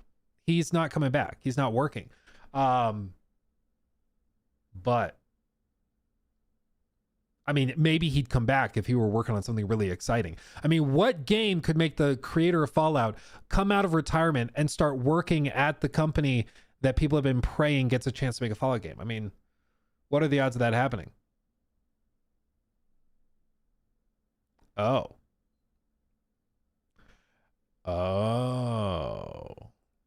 Fallout's creator has rejoined Xbox's Obsidian, says you won't guess what he's working on. So he's not really retired. He worked part-time. He like co-directed Outer Worlds. But you know what I mean. He's actually back working full-time on something. If we read what he says, though, not to bait you totally and completely, it's I'll just read it and then we'll talk, okay? I'll just read it. Kaine, who is producer and programming lead on Fallout and a designer for its sequel, previously joined Obsidian in 2011 as a programmer working on South Park and Pillars of Eternity. South Park Stick of Truth, no joke. I really like that game. I really do. It's clunky as hell, but it's pretty good. He also co-directed the Outer Worlds game as well, and consulted on its recent sequel. In 2020, he left his position and worked on a remote contracted basis. So basically they could come in, hop on a call, and he could offer advice, but like he wasn't like an employee. He was a contractor so he wasn't really unemployed, but you know, he was somebody they could call if they needed to. He also, let's see, in a new video published on his YouTube channel on Friday, Kane revealed that he's rejoined the company, quote, as a full-time employee and in person, and that he's currently working on an unannounced project. Ooh, do tell. It's me, Tim, decided to do a Kane Games update because, as you can see, things have changed. Lots of changes, actually. So I thought I'd spend a fun Friday walking through the changes so you guys can know what's going on. First off, I have moved back to Southern California. I did that a little over a week ago, my time, but remember, I have a big queue. It's like 6 weeks long, I think, on this channel. So from your point of view, you kept seeing a bunch of videos that I filmed up in Seattle. Although you did see a video on Arcana Magic Design that popped up in this place. These shelves had nothing in it. I hadn't unpacked. It's because someone who is a super mutant paid for a priority video and wanted to know about Arcana Magic Design. So I dropped what I was doing and I talked about Arcanum. It's cute. I think he has a Patreon, and one of his tiers is Super Mutant. That's pretty funny. Magic design and colleges and magic tech and all that stuff. I thought it was a pretty good video. Still getting used to the sound. I think the sound's a little better because when this room was empty, it was very echoey. But I've been very busy unpacking. I managed to fill all the... Luke, fast forward. No, I'm going to make you sit through this. This is Tim Kaine, dude. Tim Kaine. You're going to listen. You'll see that this is a lot of the same stuff, but it's in a little bit of different order because my display cases are over here now where you can't see them. And I also put things in different places because based on how often I use them or what I thought looked good. What's interesting is I found a box that got moved. I used Professional Mover. Knowing what we're about to get into, it is very... I'm sorry. It's very funny to hear about the unpacking process. It's just funny. Like, it's some exciting news, but it's a build-up. It's a build-up. That had been moved up there and never unpacked. So it had sat in Seattle for 5 years and then moved back here. And inside of it was a jar full of dice. As if I don't have enough dice. I have a whole video on all the dice I have. As if I don't have enough dice, I found a jar full of dice. So I have even more dice now. Also, I moved into this place and immediately this squirrel just ran up to me like she knew me. Like she was my best friend. Just no fear, comes right up to me. Didn't know what to do. I mean, she just sat there and looked at me and I shrugged and I'm like, what do you want from me? I don't know you. Talked to a friend of mine who feeds the squirrels and birds in her backyard. And she said, this is why executive meetings suck. Dude, I'm not even going to lie. Jacob knows all too well. When we hold meetings, I struggle to be concise. If we did it more, I think I'd be better at being like on the point. Okay, sit down, talk, we're done, go, we'll leave. But I'm definitely like this when I'm like, okay, super important meeting. And then I just like spend half of it on something totally unrelated. Anyway. Some walnuts. She gave me a starter pack of walnuts. So now whenever I leave, I have to pay the tax to this squirrel. And it's gotten to the point where she expects one when I come home too. So that's 2 walnuts a day. I got to pay this thing to get to my own place. So second, I should point out that I will say I love the idea of having a squirrel that you get to see every day when you come home. Like I kind of love that, where it's like your buddy and you bring little treats and little snacks regularly for the squirrel. I kind of love that. I wish I had a squirrel like that. I wish I did. And yeah, to be clear, this is all just fun. Like he's sharing a bit of his life. This is again a legend of game development. Okay. He is one of the OGs that made Fallout. Okay. Show some damn respect. I'm back at Obsidian. I'm their full-time employee and in person, so not remote. So I'm not a contractor anymore. So this means that I'm not working in other places, although there's at least one game that I worked on that I know is going to ship. So I don't know if it'll be next year or the year after, but a game's going to come out that's not an Obsidian game. They'll have my name in the credits because I did work for it. I think I know which one that is. I think I know. Pretty sure. Because I don't know how many other people are one of the creators of Fallout that would be doing work like that. So yeah, that's one to pay attention to. I don't think. Well, who knows? Maybe by next week we'll be able to talk about it. Maybe.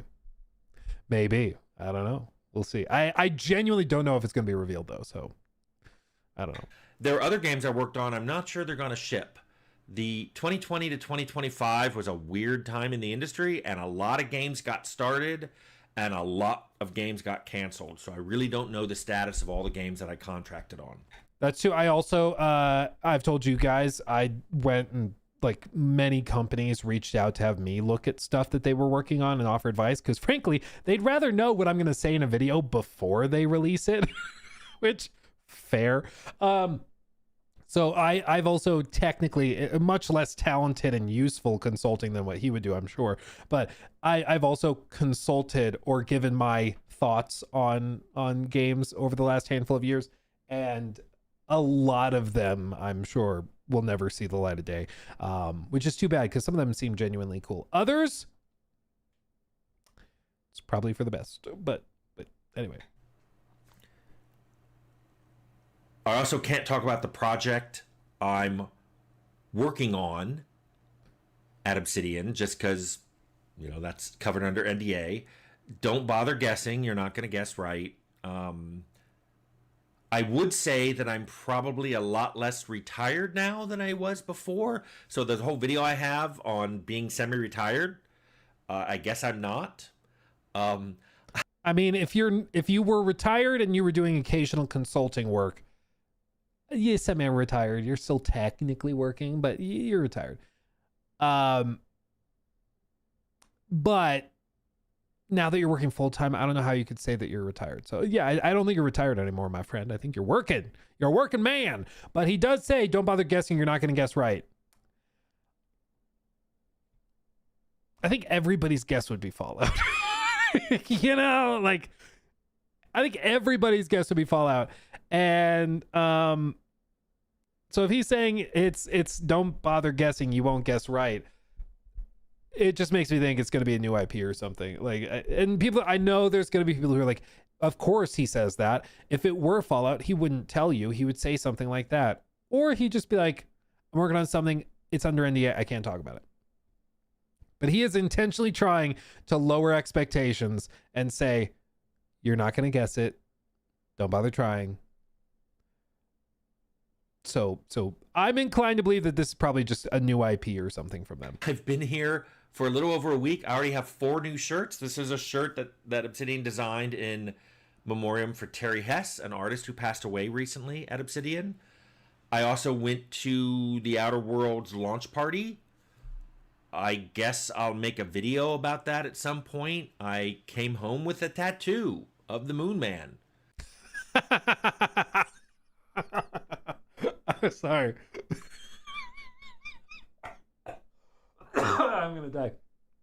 I'm sorry. I just love the idea of like posting a video. I went to a launch party and I came home with a tattoo. That's funny. I think it's a temporary tattoo, but maybe that's gotta be. There's no way you're getting that kind of tattoo on the night. Well, and yeah, look, he still has his arm hair. They would have shaved it. I've watched Ink Master before. I know they shave arm hair before tattooing. So it's a temporary tattoo. Saw right through your trickery. But still, I mean, it's a cool tattoo. If he got it, I'd be like, props. So, yeah. Third, I just want to say this channel is going to keep... Dude, he's so cute. This is so funny. I love this. Like, you can... The fact that you can follow, like, an industry veteran like this who really knows what he's doing, is super passionate about it. I kind of love that. I love it. Because one of the things I think that is really, really unfortunate is that so much in this industry, there's a lot of, like, dehumanizing that happens. Where, I mean, you'll hear it all the time where people are like, X studio, they blew it. Yeah, they suck. A bunch of losers over there. They don't know what the hell they're doing and all this. And it's like, bro, you're talking about like 200 to 300 people that are way smarter than you.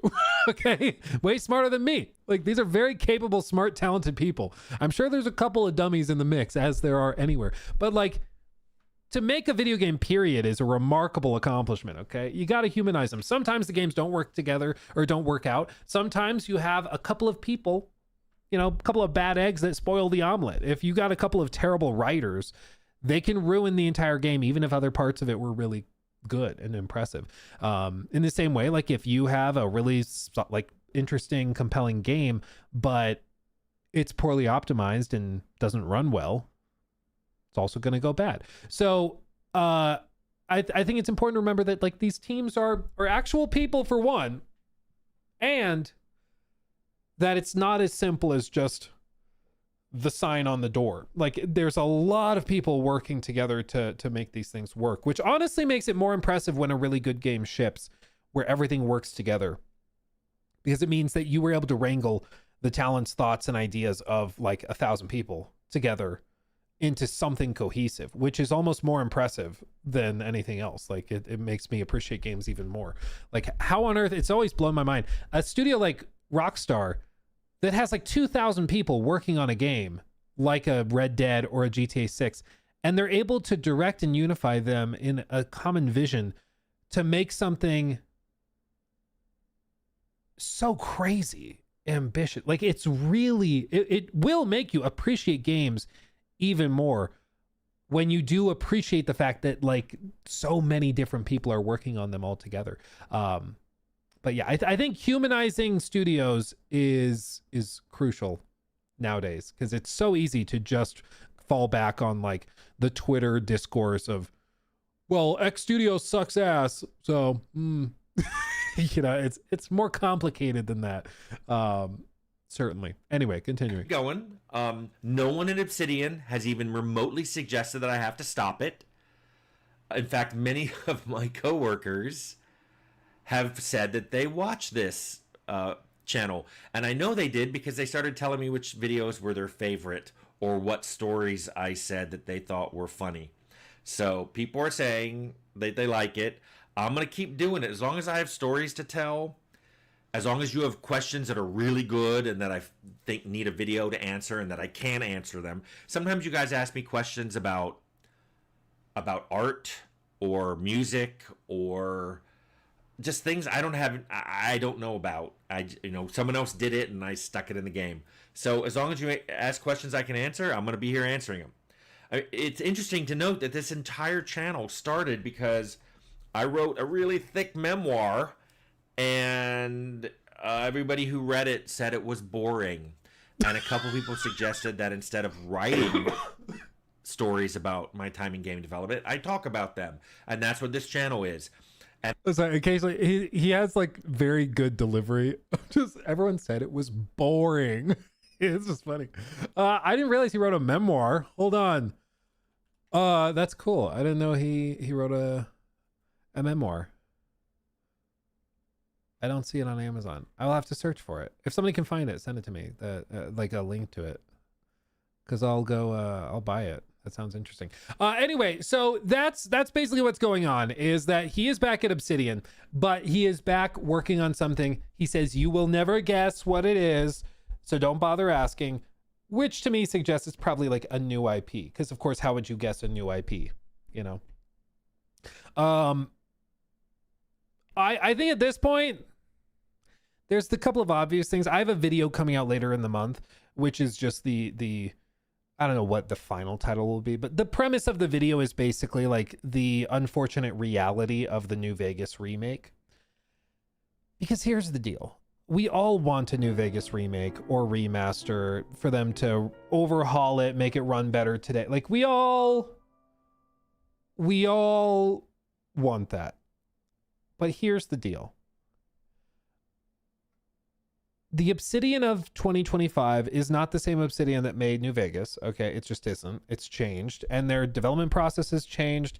The types of games they make has changed. They've shifted into this more AA space, which I think they're doing very well in. I mean, they released 2 pretty massive RPG games in 1 year. They released Avowed and The Outer Worlds 2, both of which are pretty solid games. Like, are they masterpieces that'll be talked about for generations? Probably not, but I don't think they were trying to be, they were much smaller and tighter in scope. And I think in the expectation of like a New Vegas sequel or something, it's like, if that's what it was going to be, if they were going to do that, I don't think you would want modern Obsidian to take that, because that's just not what they do anymore. In the same vein, like, I think also New Vegas 2, it's kind of like Bloodborne 2 or New Vegas Remake. It is such a big thing that so many people want. If any journalist heard a single rumble of it happening, it would leak. I just like the Black Flag remake is something on that scale where like a New Vegas remake is announced.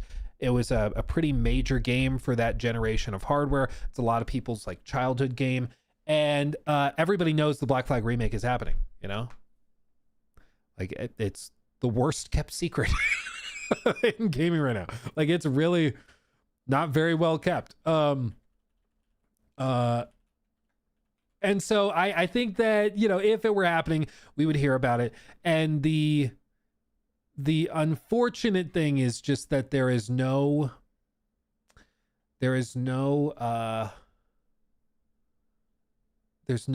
there's no leaks. Nobody knows what studio would be working on it. It doesn't seem like Obsidian has the capacity to work on it. So that's just where we are. I think it's insane because it would print money, but that's just where we are. Does Chris Avellone still work in games? I think he's still at Obsidian, isn't he? Isn't he working on some like unconfirmed or unannounced project? I mean, I could be wrong about that, but I'm pretty sure. Freelance work, 2019. In June 25, Avellone joined the inaugural project of Republic Games' new studio founded by the game writer Adam Williams. An unnamed project is a dystopian fantasy game described as a tyrannical regime is brutally enforcing its ideology and crushing dissent, but a faction of rebels seeks to overturn the tyrants and expose the lies at the heart of their doctrine. Avellone has also been brought on to by Red Info, a studio founded by Robert Kurvitz and Alexander Rostov, the former leads at Zaum for Disco Elysium, to help with developing the story to their planned spiritual success for Disco Elysium.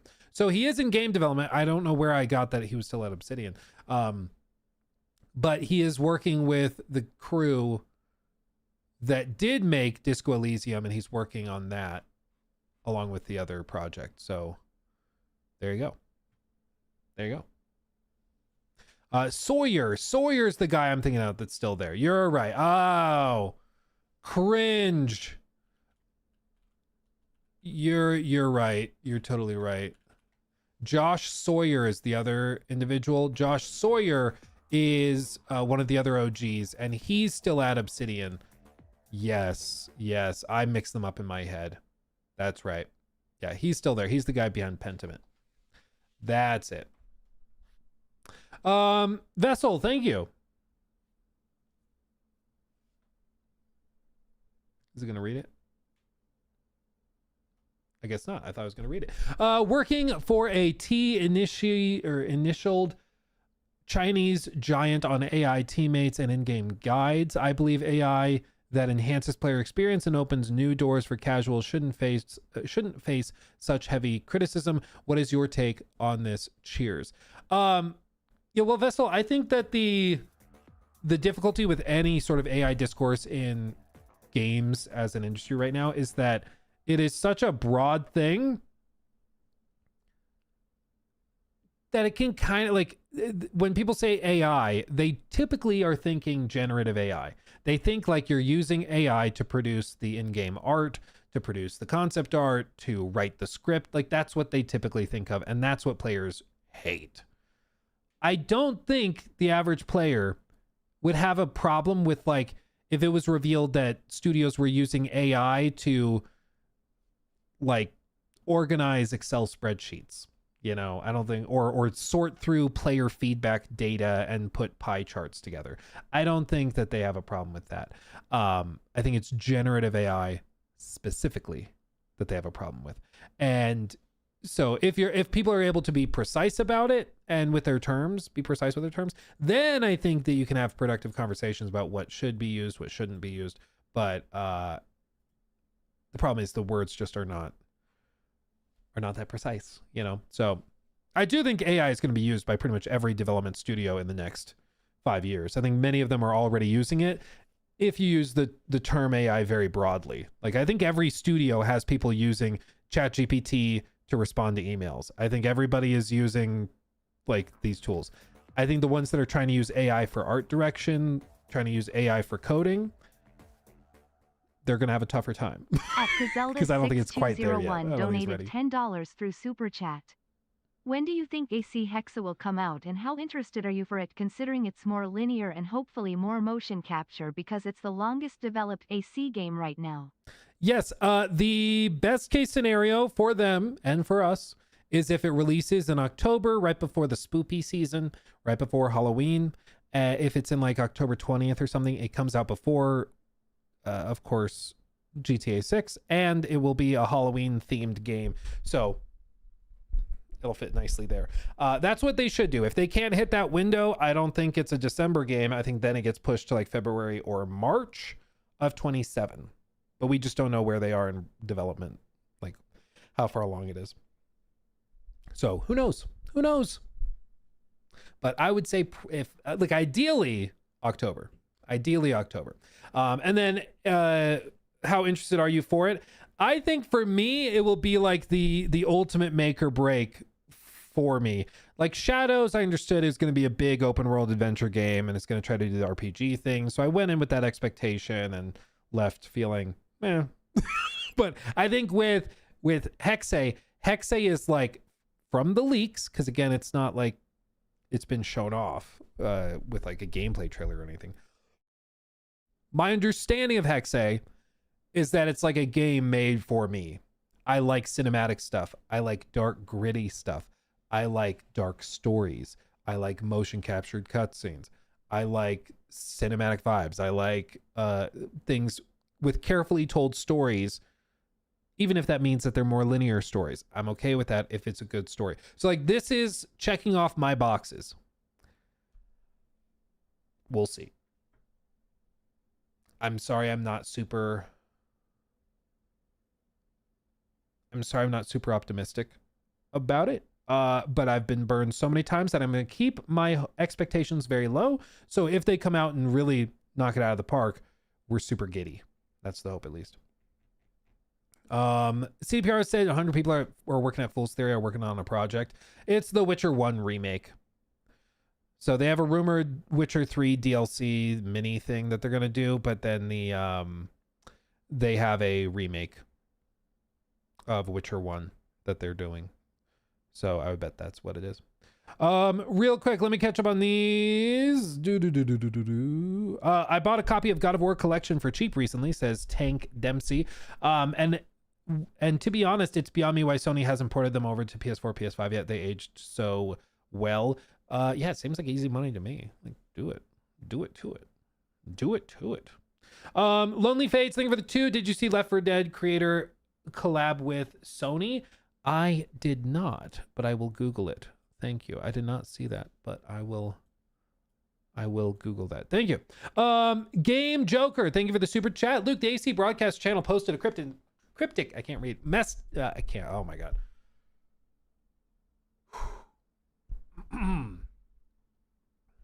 Resetting. Hey guys, welcome to the stream. Let me try reading that again. Game Joker, thank you for the super chat. Luke, the AC broadcast channel posted a cryptic message. Could it be the Black Flag remake?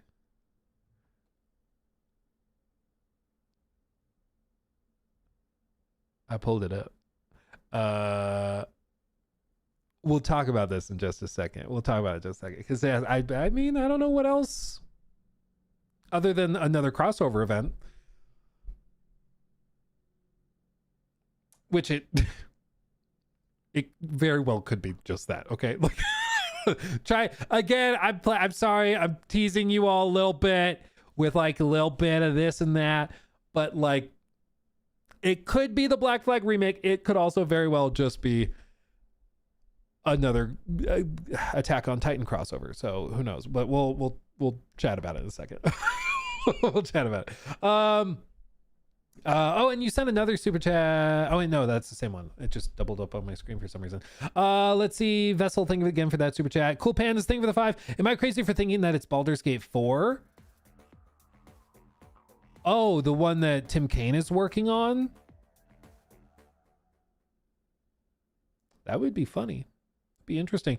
I think any studio that tries to do Baldur's Gate 4 without it being a Larian game is setting themselves up for such a massive failure, unless they have a very unique spin on it, because Baldur's Gate 3 is the floor.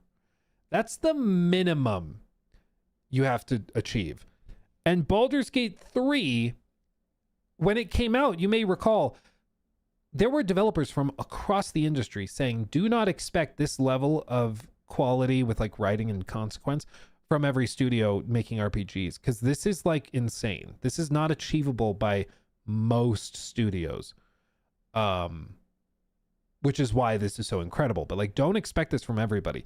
But to make a Baldur's Gate 4, they have to achieve that floor and then do something probably even better. But at the minimum, they just have to meet that floor. And I'm not sure if there's any other studio. I mean, Owlcat might be able to pull it off.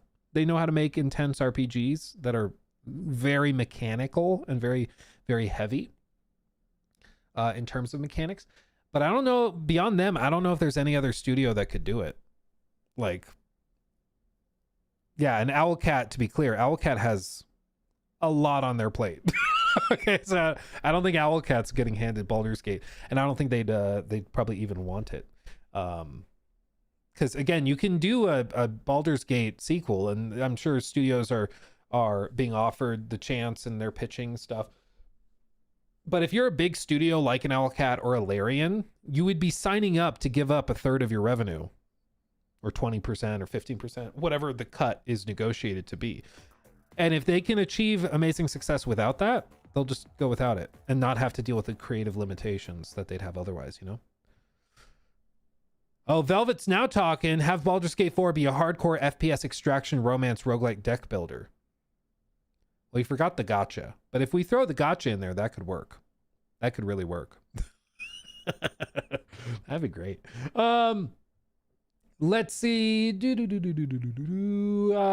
K Zelda, thank you again for that $10 super chat about Hexe. And then the Nerdy Giant, thank you for the 5. Do you think the surprise Star Wars game that is supposed to get shown soon is Total War, Jedi 3, or Clown make-up ready for the KOTOR remake?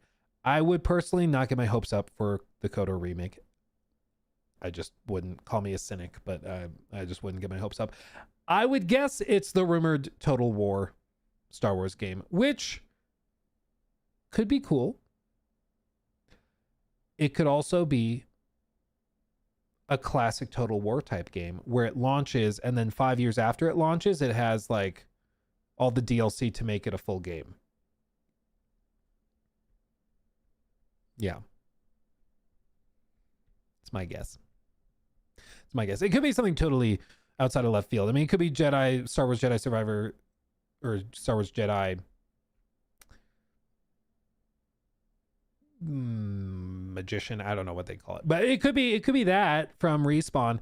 But it might be a little early because Jedi Fallen Order was 2019. Jedi Survivor was what, 23? Yeah, April of 2023. And so that, I think it's too early for Jedi Survivor, frankly. I think it's too early. And Jedi Survivor, I think, was rushed pretty heavily. It ran like ass. But anyway, the Nugget 2016, thank you for the 2. Any plans to play 40K Dark Heresy? Yes, actually. I may or may not have had the chance to talk to some of the people making that game recently for something you will find out about soon. But yeah, that is one I'm keeping an eye on. Sure am. Zero Dawn Gaming, thank you for the 2. Godslayer trailer, Avatar meets Infamous, dope. I do have that pulled up as well. So we have to talk about that too.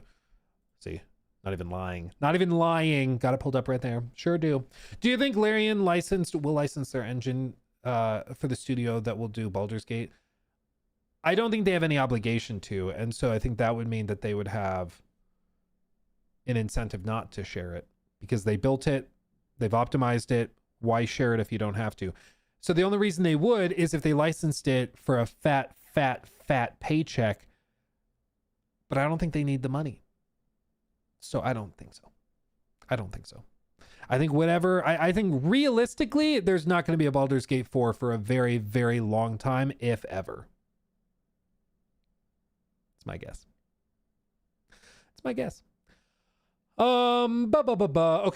Okay. I read that one. Okay, we're good there. Roundtable Conference. Thank you for the resub over on Twitch. Hey, Luke, did you see No Clip posted part 1 of their Disco Elysium documentary? Could be an interesting topic. Yes, I do want to tackle it. I'm not sure if the best strategy is to do the part 1, part 2, or to like explore it in pieces when it's all done. I'm not sure, but I do want to talk about that. We looked at the Disco Elysium documentary that came out like a couple of years ago about like the legal disputes and everything. It's very complicated, very messy, frankly, very messy. Yeah. Gears of War E-Day as a Game Awards show closer.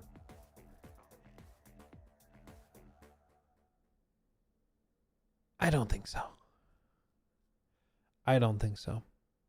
I think if they have a closer, it's probably going to be like Dusk Bloods or something. They'll have From Software come up on stage. Hidetaka will stand up there or they'll just drop the trailer for it and it'll be like, From Software's next big game. You need a Switch too. But ignore that and just get excited. It's probably more like it. OD is the closer. Maybe. I don't know, man. I don't know about that. I will say, I think that there's going to be a couple of things revealed, especially if you like fantasy games, that I think will really excite you.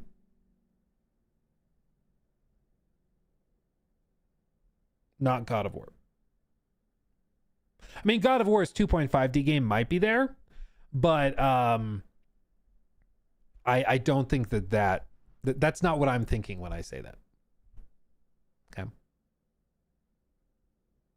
Already established fantasy IP.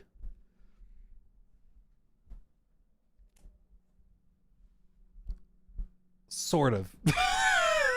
This is very vague, and I understand that, and it will make sense when we can be like, see, but like right now it sounds needlessly vague. I understand that. But like I said, I hate it when people spoil things for me. But at Connor Godfrey 8009 effectively donated new. £10 through Effectively Super new. Chat. Hi Luke, there is a game that was announced called Star Wars Zero Company. It's like XCOM. I remember that. Star Wars Zero Company. Yeah, this thing. It kind of dropped out of nowhere. It's from Bit Reactor. Veterans from XCOM and Civilization. They mainly make turn-based games. It's a bunch of former Firaxis developers.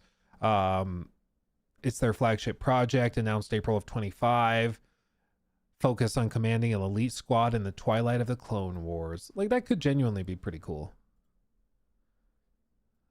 But I think it's going to be a full Total War kind of thing. I don't know. I don't know, man. I don't know. Who knows? But the rumor is Star Wars is getting a big game announcement soon, unrelated to Eclipse or Zero Company. This is the rumor, at least. Let's see. And it's from Kurakasis. A big Star Wars announcement is coming very soon, and just be clear, it's got nothing to do with Zero Company or Eclipse.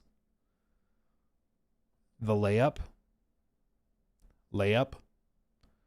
would be if EA announced that like they were revitalizing Battlefront, because you remember earlier this year Battlefront 2 had like a renaissance. It went back up to like 13, 14, 15,000 players on Steam of all places. Like I think if they were to do Star Wars Battlefront 2, either do like a remake, re-release, or if they did like a full Star Wars Battlefront 3, that could pop off, but who knows? Let's talk about this one. Speaking of who knows.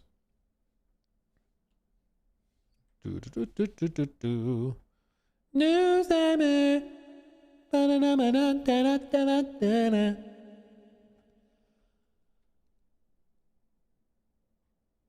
I'm gonna be honest, everybody. I don't know what this means. So you may be asking, well then Luke, why am I here watching this? I don't know.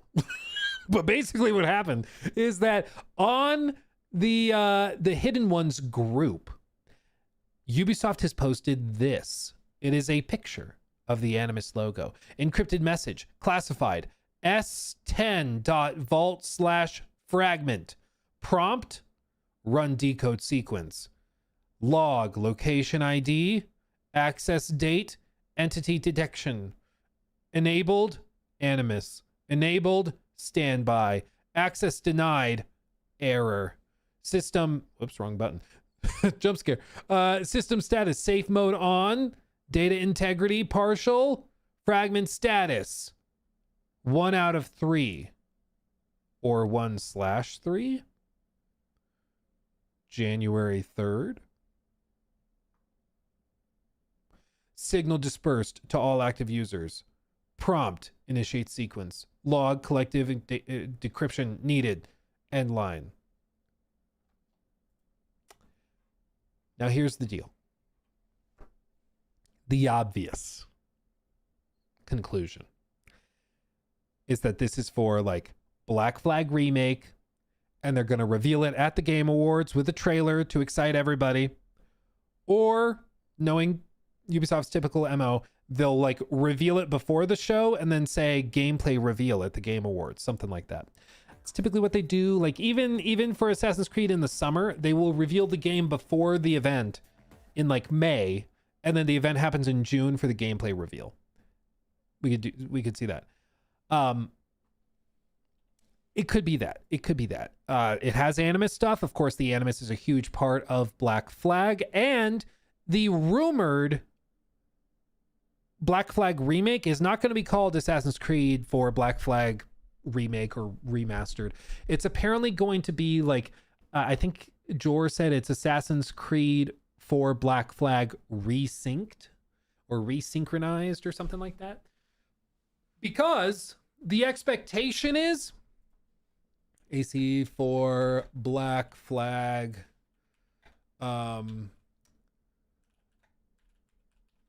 The rumor is that they're actually stripping out a lot of that, like, you remember the parts where you're just randomly walking around Ubisoft's offices?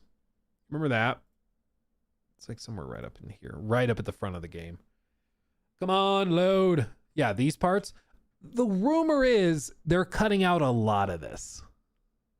Like a lot of it. If not all of it. Like that they will no longer have these weird parts where you're walking around with an iPad opening doors and stuff. Which, frankly, fair. I think when people remember Black Flag, they literally wipe this part of the game out of their memory.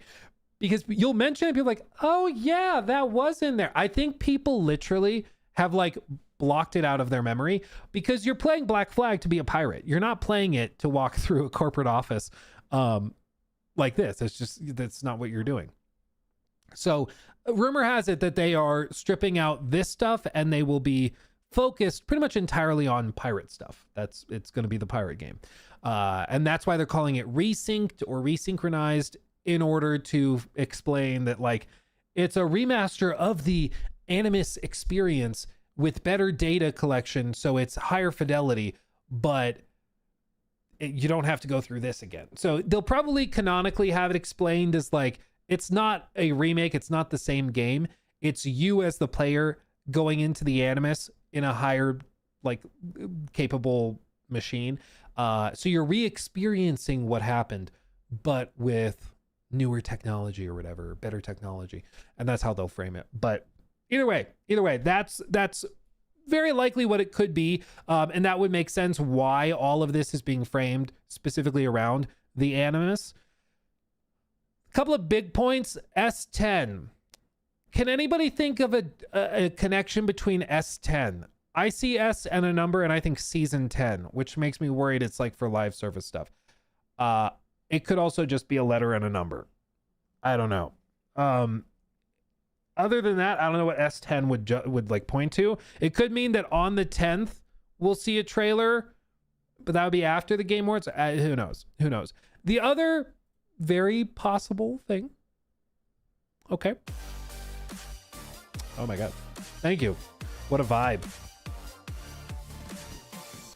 September 10 release date. MTC donated $5. Luke, did you see how IGN got exposed for lies in Tarkov review? He lies about how much time he played the game for, and lies about he got cheated on so much he can't play the game online. Streamer 1Peg checked his stats and showed. Damn it, I didn't read the full thing. Somebody mentioned that earlier on stream, which was that there was something wrong with it. But I wasn't sure what the exact allegations were. But it is a little funny to make a video and then complain that like you were getting griefed on or something, and then people are like, you weren't, you just suck. Especially in a game like Tarkov, where there is like, it is hardcore. Like, it is not for the faint of heart. And if you don't like that, that is okay. But like, don't pretend that it's your thing, you know? Like, it's a PvP game. Exactly. But thank you for the 5. Yeah, that makes more sense, because earlier people were saying that, you know, there's something going on with it. I wasn't sure what. Okay, here it is. So going back to the AC4 Black Flag thing, just to be like rounding this out, it could be the Black Flag remake. It could also be an exciting announcement of something fresh and new, like a crossover event. You know? Could be that. They could be doing... They could be doing... they could be doing another crossover event. So it could be that. Maybe it's Black Flag. Maybe it's Hex-A, or... this. Yeah, One Piece crossover. It could be Avatar... Frontiers Pandora crossover, where you play AC Shadows as a purple monkey lizard. What more could you want? What more could you want? If I were a betting man, I would bet that it probably is Black Flag. That would be my guess. Because as I've said, I think that what would be best for them is a shadow drop, but that's not really what Ubisoft does. They like to market their stuff. They like to do a more sorted cycle for it. So I think that's probably likely what it is. And so I think that like it's probably Black Flag. They're going to announce it at this event. They will probably say like gameplay reveal soon or something, maybe for like January or February, but I think that they'll put it on the release schedule. Probably best release window is like February. March is pretty stacked. So if they went mid-February, they would have the calendar pretty much to themselves. And then I think they just, you know, do their standard promotional stuff, get people excited for it, go from there. There's naturally going to be a lot of skepticism with it because it's Ubisoft, you know, like it's Ubisoft. People should be skeptical because the quality is so inconsistent. Some days you'll get Valley of Memory. Some days you'll get that thing I just showed you. But that's just the age old problem with it. Like, I think I just saw the tweet pop up. Was it Zephyrus or was it Hidden One? I don't remember who tweeted it. One of them posted. Yeah, it was Hidden One. Valley of Memory DLC releases 1 week and gets 91. Universal acclaim, 25 user ratings. It's user score. This is something people can like mass downvote if they want to, and it's still sitting at 9.1. People really ate it up. And then of course the Shadows Claws of Awaji expansion. This was a whole expansion, not a free update. It was included if you pre-ordered the game, but it was like a $10 expansion. And this ended up, you know, with much more mixed reception. And it's fair. Like, Valley of Memory is, in my opinion, far more impressive. Like, it just is better. And it's free. But this is the problem, is you don't know if you're getting this, or if you're getting this, or if you're getting that Attack on Titan crossover. It could be any one of them. And that's the problem. So there will be a lot of skepticism with it. And maybe that's why they want to do a more sorted marketing cycle, is to promote it and like show what's changed and what isn't, and try to convince people that it's worth getting. Otherwise, maybe people just throw a fit. But my stance and my perspective is that if they just shadow drop it, then it'll be fine. Zephyrus says this. Oh no. Is this just debunked? Is this debunked live? We'll do it live. I'm not sure where. Okay. Zephyrus says Ubisoft has recently posted about the upcoming Animus Rift mission releasing on December 16th. Shows the same picture. Key variables such as starting point, distance, direction are missing or corrupted. So did they follow up this post in their like Discord server saying it's for the Rift mission? They're like, no, it's not Black Flag. Is that what happened? Did they just debunk it live?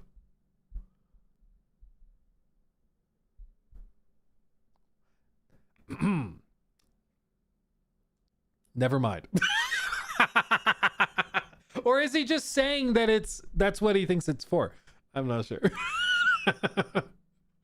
I don't know, man. Either way, I think that the odds are probably decent that they do reveal it at the Game Awards, but who knows? Who knows what's happening anymore, man? I can't. Who freaking knows?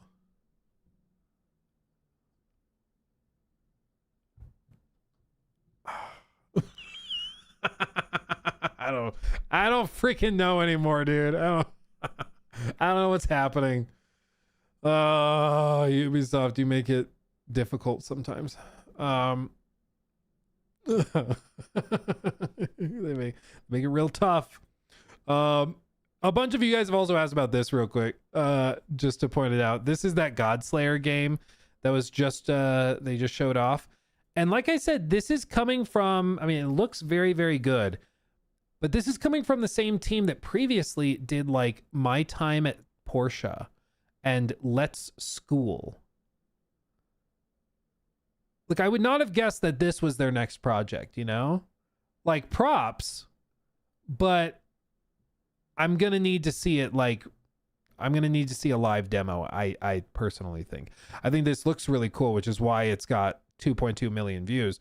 But I'm going to need to see it, like, running, I think, in real time.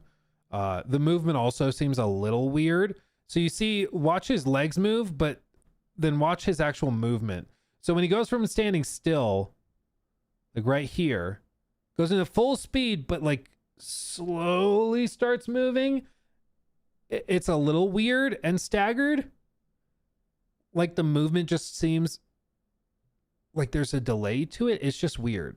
There's a couple of weird things where I'm like, I'm not sure how this would feel. But I do think that the premise seems interesting. Like, look at that. You can use your abilities to break the roof tiles. Like, this is clearly something people think looks really, really cool. I'm just seeing a couple of weird things that made me go, okay, maybe we like need a demo or something. But yeah, like this sequence is kind of cool. Okay, little parry action, punch, punch, punch.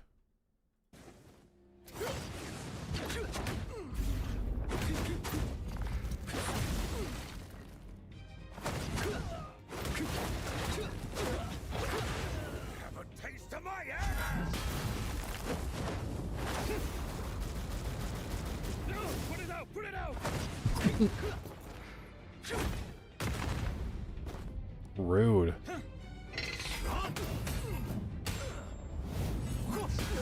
It's cool.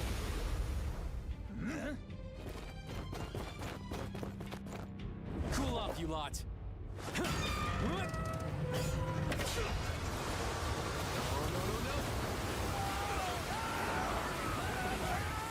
The water actually pushes you down the street. That's cool. Gotta be cold. And then freeze the water, turn them to ice. That's cool. So like there's a lot of really interesting dynamics here where there's one system that ties into another. You use the one system to pull the water tower over. The water system then goes and washes people away. Then you use the freezing ability to then turn the water into ice. Like, I love interlocking systems like this that work with each other. I think a lot of other people love it too, which is why this looks pretty cool. I still think like there's a good amount of clunkiness that I'm seeing, at least, but the concept is solid, and the concept is way harder to fix than some clunky controls and movement. You know, that stuff can be adjusted. If the idea of the game sucks, there's no fixing it, but you can always adjust and polish gameplay up. And I think what they're seeing now is people really like this idea. People really like what they're seeing, but it's a whole other thing to get it feeling good in the hands. And I'm just seeing a couple of things that make me think that it might be a little clunky in its current state. But I mean, it looks pretty crazy.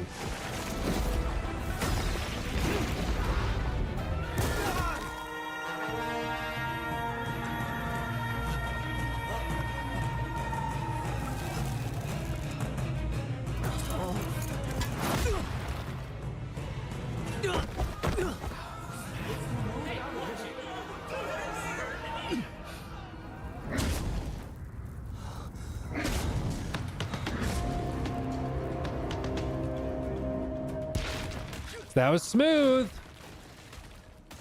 You're technically in a new level right now. Like, you're in a new area, but they transitioned it that smoothly. No cuts, no load screens, just right there. Love it.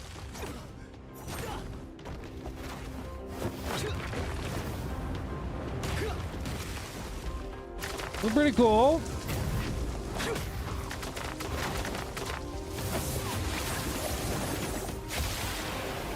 Then freeze it. Freeze it. Yeah. I'm a pro. See, interlocking systems that work with each other. I like that. I like that. That's cool. Woof, the frame rate. So like, again, I like all these things. I think it's, oh, the frame rate's also struggling there. That's okay though. Like, you got time to polish it up. Oh, it's a mech game too. Who knew?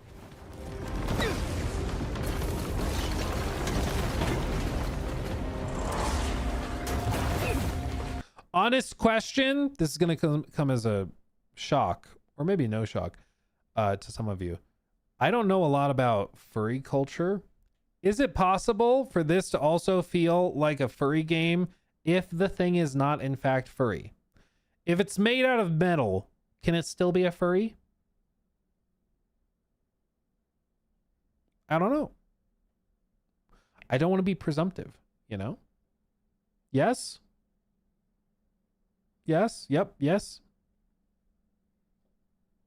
Learn something new every day. Still an animal? Okay, well, there you go.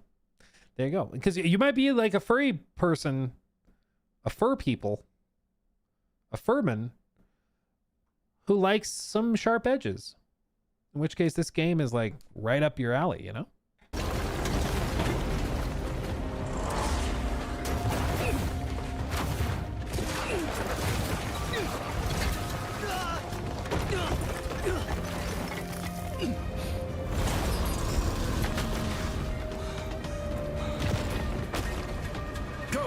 Head for the signal.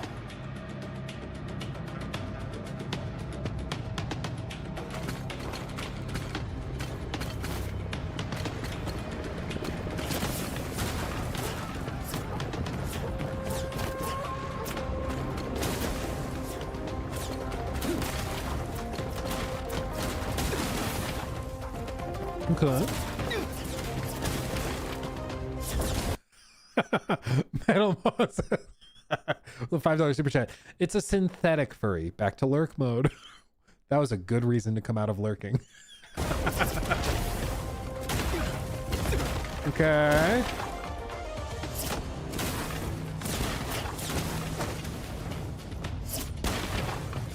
Like, is it just me, or does he run super slowly?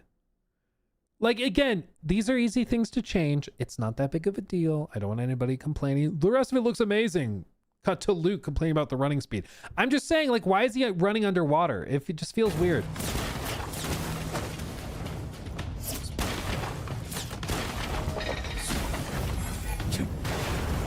Nice.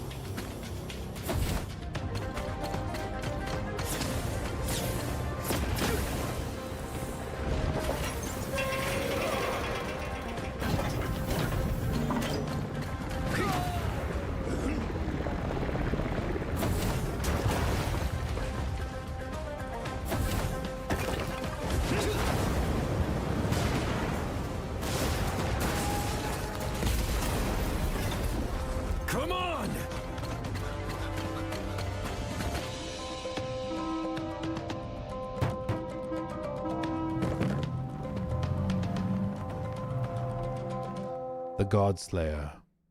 Looks super scripted. That is technically what you call a scripted sequence. Yes, it is scripted. It's how most things that follow script are.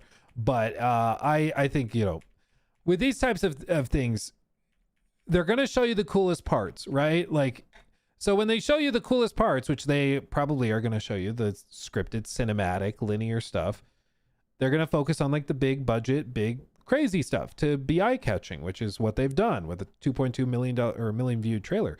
And so it's clearly working. But with these types of games, you always have to just ask, what's the connective tissue? It's what I asked about like Black Myth Wukong. Some of you guys will remember. We would watch those boss fight trailers and stuff on stream and be like, wow, yeah, this does look crazy cool. But what do you do on the way to the boss fight? Like, what do you do between boss fights? What's the connective tissue between the fights? And it turns out they weren't showing that because it was far and away the weakest part of the game and left a lot to be desired. But with this, it's a similar question to be asked. Like, okay, is there a leveling system? Is this going to have like exploration levels? Is it going to have puzzles? Like, what is breaking up this? Because this is a lot. This is a lot of high intensity cinematic stuff. It's unrealistic to think that it's going to be 15 or 20 hours of this. And I don't think that would even necessarily be that good. I think it'd be exhausting. You have to have some moments of quiet to complement the moments of loud. And so I mean, I'm sold on the cinematic stuff. This looks crazy and this is very intense and this is not easy to pull off. This level of like moving parts and seamless transitions. This is very, very impressive. It's going to be, what do you do between these moments? That is my main question. But I will say as a concept, I'm intrigued, very intrigued. So, you know, it accomplished what it needed to do as like a trailer that most people are seeing for the very first time to find out about this project. So I think it's a very, very good trailer. It makes me understand what the game is, you know? It's why like people still throw a fit over my initial reaction to Intergalactic. Because for one, I made a comment. Oh, thank you. She made me a coffee. Oh, wife pogs. I'm gonna have to explain to you what pog means later. She's gonna be like, what does that even mean? I will say, people still throw a fit over my initial reaction to Intergalactic, the Heretic Prophet, because when we were watching the trailer, you know, they show the kind of retro-y vibe thing. And I saw the retro vibe displayed and I went, Concord 2? And bro, people still will send me DMs on like Instagram throwing a fit about that. Be like, it's not Concord, it's different. It's like, bro, you're one of 3 people who has watched that stream clip in the last month. You know, like, what are you doing? It was very funny. But in that initial reaction, my reaction to the trailer was that it didn't give me a good idea of what the game was, right? Like the trailer, it just kind of showed me a couple of the characters. I vaguely know what we're doing. Like, I guess we're going to go find members of her former team. But other than that, I have no idea what the game even is, except for that last little moment where like the blade goes out and then you jump towards a robot. But that's it. I don't know if we're exploring. I don't know what like boss fights look like. I don't know what any of the game actually is. This, on the other hand, I understand what this game is. I still have some questions about, like I said, the connective tissue. But I get what they're making here. I understand what they're trying to do. It's like Avatar: Last Airbender mixed with Infamous. I get it. I see the vision. I understand. I like it. So I'm here for it. Like this, I feel is what you need a trailer to really do, you know, is to just sell the concept, sell the idea. And again, it is hard to get the idea right.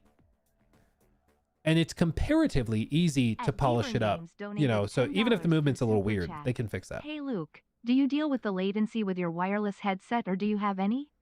Currently in a dilemma. Not that I've noticed. I do have another headset that I use for when I'm like very particular. Come here, you bastard. Come here. Ah. All my cables are tied.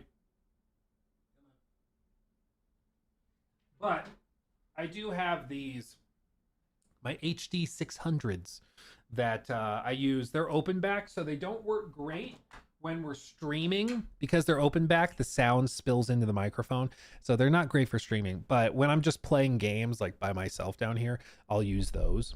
But latency wise, I haven't really had issues. But I do love these. These are fantastic.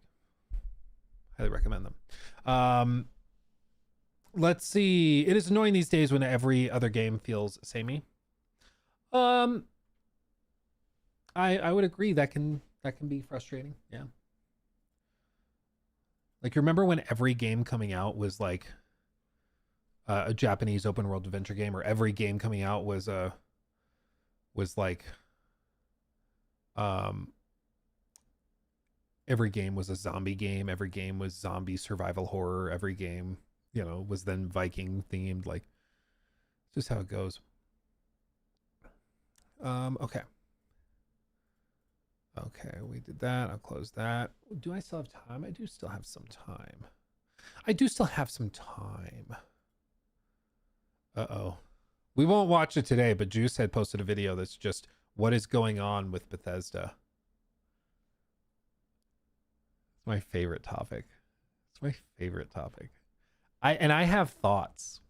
I have seen, dude, in the last 5 years, maybe I'm to blame for this, at least in part, but like even pretty hardcore like BGS fans, I've seen them all kind of come around and just go,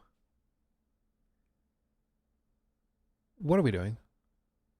Like, what are we doing? Like, even what I would consider, Juicehead's always been pretty good about it, but like even what I would consider Bethesda fanboy channels, I've even seen them go, it's really hard to defend this, you know, like it's really hard to be a fan of what we're doing right now, you know? It's really tough. So I think it's good. I mean, again, the only way change happens is if they're, you know, they get a kick in the pants. It's the only way anything happens. Okay.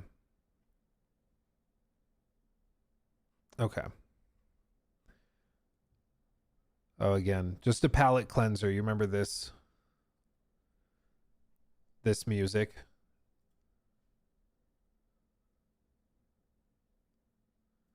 Wait. I was looking through my Discord and I had this bookmarked.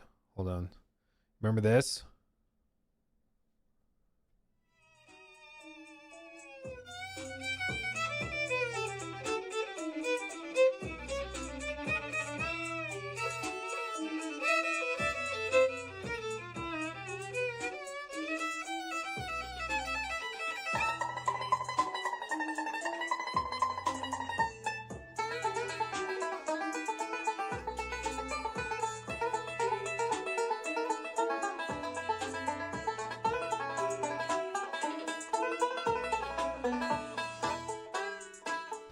Whatever this is, inject it into my brain.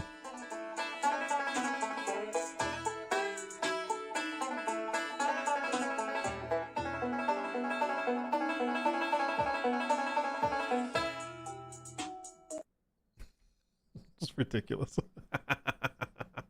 Leave some women for the rest of us, dude. I know, right? Oh. If I were that talented, I would never get anything done, dude. I just played that all day. I would get nothing done. Nothing at all. Anyway.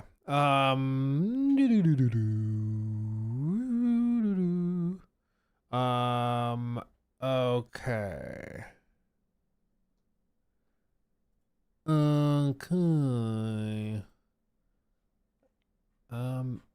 We talked about that. We did that. Okay, we made good time. Basically, oh, this is interesting. So Ashen1 posted this. The tweet the Lords of the Fallen account posted a few minutes after this. Stirs. Something stirs within. New blank stir. Does Lords of the Fallen have something?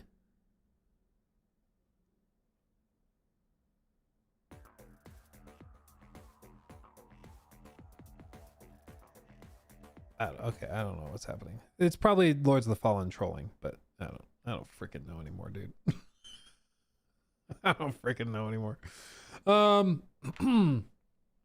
Let's see. I'm in the top 0.1% of viewers. I've watched 563 of your videos this year. Love the content, Luke. Dude, that's crazy. I think you now have the record. 563. I think the last record was like 524. I think. That's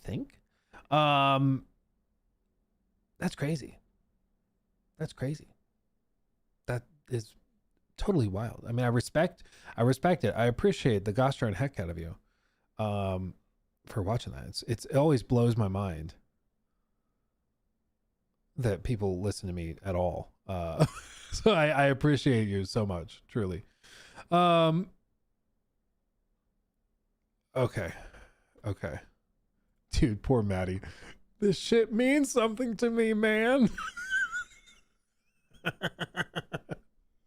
Dude, I feel ya.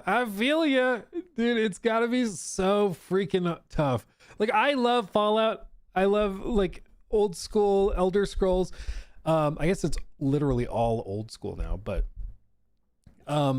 I really like Fallout. Okay, I really like Fallout. But if I really like Fallout, Maddie loves Fallout. And it's got to be a tough time, specifically as a gamer fan. Like, if you are not into the live service Fallout 76 stuff, it's just got to be such a miserable time because they have more resources than ever. They're part of freaking Xbox, a $4 trillion company in the form of Microsoft owning all of them. Like, they have more resources available than ever. They have the TV shows going, which more exposure than ever. Todd has more developers under his umbrella than ever before. They have more money flowing into the studio to greenlight projects than ever before. And yet, they still have nothing. It's crazy. It's actually insane. But Luke, you have Fallout Shelter.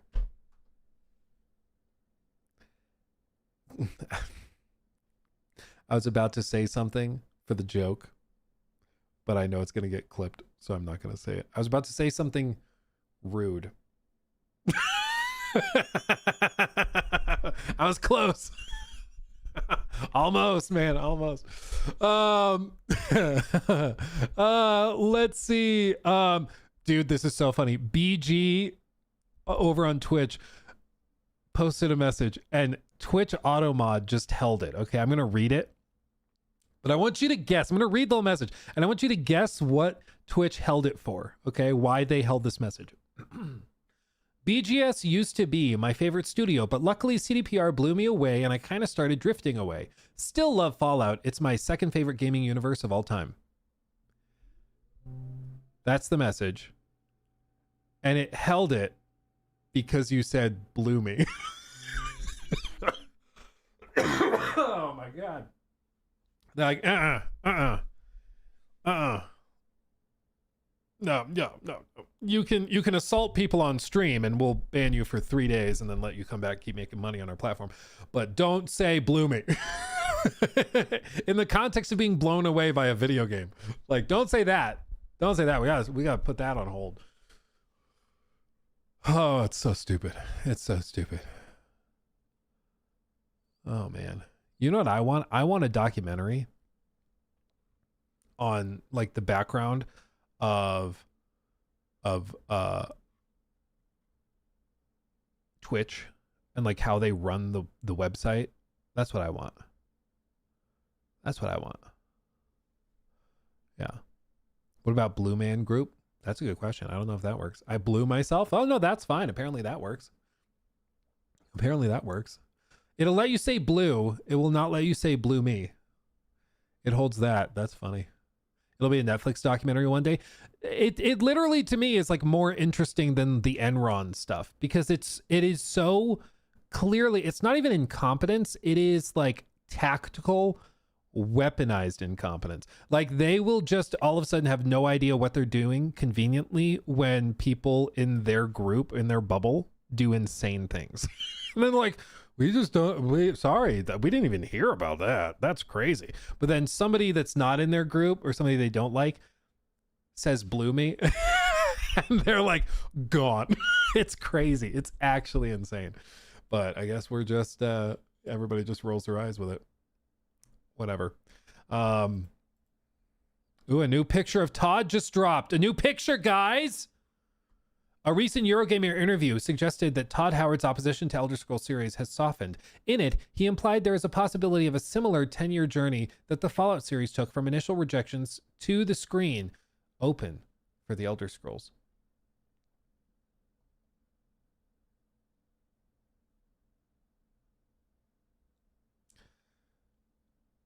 You tell me, Todd.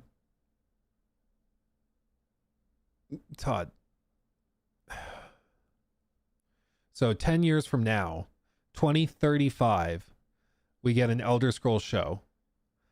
What do you mean he looks like your grandma? How dare you? I mean, you're telling me this looks like your grandma? I mean, yes, he looks like he could bake a mean creme brulee. Yes, he looks like he knows how to make a nasty chocolate chip cookie. Yes, he looks like he has a glass of tea every morning when he reads the newspaper and he holds it like this with both hands. Yes, he looks like he crochets on an airplane despite flying in first class with an iPad. Yes, he looks like he goes to the hair salon and asks for it to be puffed up. Yes, he looks like he orders his cologne and fragrances in bulk to save money. Yes, he looks like he made those little bracelets on a retreat at a spa where they put those little marshmallow cushions between each of your toes. Yes, he looks like he gets a facial 5 times a month. But he does not look like your grandma.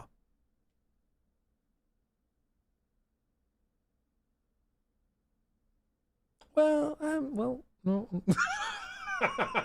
Luke, you're being mean. Dude, he's worth more money than I will ever be. He's way more accomplished. He'll be remembered in the history books while I'm forgotten. He's doing okay. Okay, we can be a little silly. We can be a little silly, okay? He can handle it. He can handle it. Yeah. What's funny is most of the stuff I just described also is true for me. I've never gotten a pedicure with like the little squishy things between your toes. I think I would be too ticklish, frankly. I also can't really bake. I mean, I could follow a recipe, but I think that's about it. Anyway, we'll see if he ever does a show for Elder Scrolls. That's what we were talking about initially. 5 facials a month, sort of. Sorry. I killed the joke. I was gonna try to be very straight faced. Sorry. So it's technically, yeah. So. Sorry, I can't keep a straight face. I'm not a talented enough comedian to pull that off. Sorry, not sorry. Cancel me. I don't care. Cancel me. It's just my opinion. Cancel me. I don't care.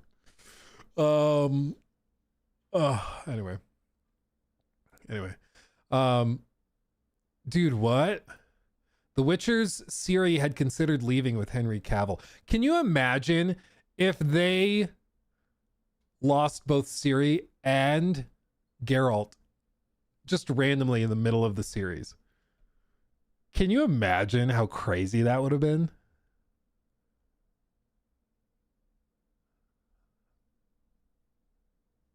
I mean, hopefully she got a good paycheck, because I feel for the actors and actresses in that show, especially because they signed up for what everybody thought was going to be like an attempt at a faithful retelling of the source material.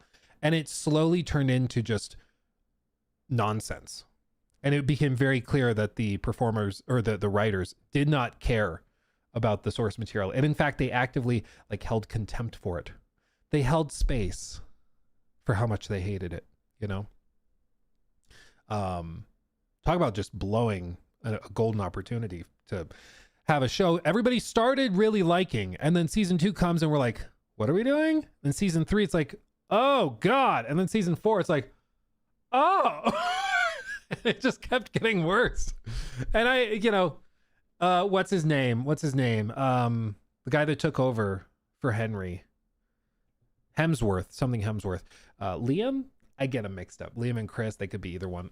They look the same to me, but I feel for him because he came in and he was just trying to do, he got a job, trying to do his job as best he can. But that's a tough hill to climb. Liam, it is Liam. Okay. Yeah, it's just not good.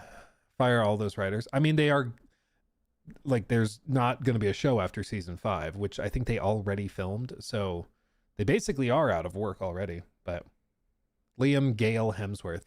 Gale! I volunteer as tribute.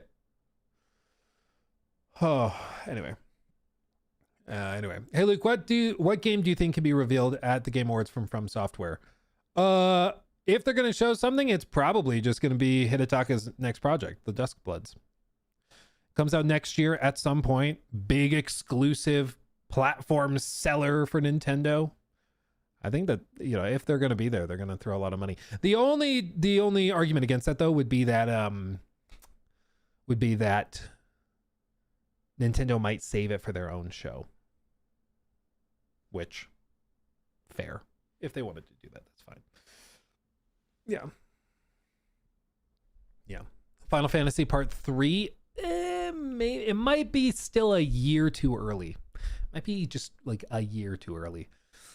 Bloodborne, I'm a firm believer that if Bloodborne remaster, remake, whatever, if that ever comes, we will know about it before it's revealed. Because I think if anybody gets a whiff, it'll be leaked. Like if Insider Gaming gets even a little whiff, it will leak. I just don't see that being something that could be kept secret. Same with like Fallout New Vegas 2 or remake or whatever. I think we'd hear it leaked before it happened. The only way you avoid those leaks is if you either have a relatively small team that you can keep super locked down, or you announce it really freaking early. That way it's out there, everybody knows about it, and then you can kind of relax. But other than that, I don't think it would be something that could keep secret. So I think if they were to reveal like a Bloodborne remake, remaster, and they wanted it to be a surprise, I think they'd have to do it where it's like cinematic remaster trailer and they say like 2027. And it's like, it's coming in a while. Where it's like probably not even close to done yet, but we're going to announce it. So it's a big moment, big surprise, and then we're going to move on, Yeah. Why I always talk about the big game Summer Games Fest thing was Summer Games Fest's best thing was Felt That Boxing and other small releases like that. Well, those to be fair are also things that you can't really predict. Like, I don't think anybody going into that show would have thought that Felt That Boxing would be like one of the most memorable announcements, because sometimes there's just surprises, and it's surprising how everybody connects with it, and it's surprising to see how the audience, responds to it. But anyway. Okay. Maybe the third Horizon Zero Dawn game. Well, that with Insomniac, it's tricky because they had a hacking and a bunch of their stuff leaked. And so for them, we know what their schedules are, like, very accurately. We know everything they're doing. So for Insomniac, not a great example. We will get, or not Insomniac. For Insomniac, we know everything they're doing. for Horizon, we know a good amount of what they're doing. For some reason, I jumped to Insomniac. But for Horizon and for Guerrilla, we know that they're working on their own like multiplayer game, and that should be done. We should get it next year. Allegedly, like it should be ready by all metrics and accounts. It should be ready by now. So that probably launches at some point next year. But after that, they probably go to Horizon 3. Probably. But I think they're hoping that this online multiplayer game explodes and is super popular, and that becomes their bread and butter. And then who knows when we see Horizon 3? Yeah, who knows?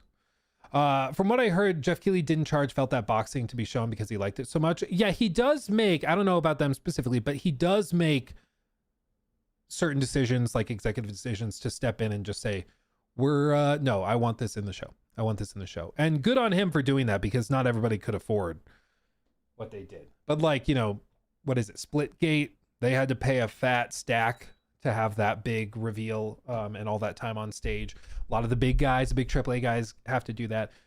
But like, I would guess that if Neil Druckmann called him up and said, hey, we have another trailer for Intergalactic, can we show it? I don't think there's any payment that happens there. I think it's like, yes, please. Sorry. Sure. I think there are plenty of exceptions that are made for the heavy hitters or games that he's just passionate about.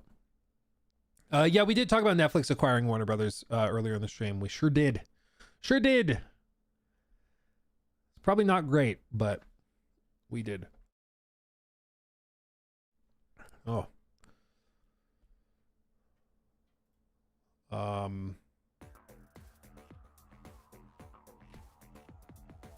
Apparently Treyarch is also turning back on skill-based matchmaking, which is a little funny. They turned it off and now they're turning it back on.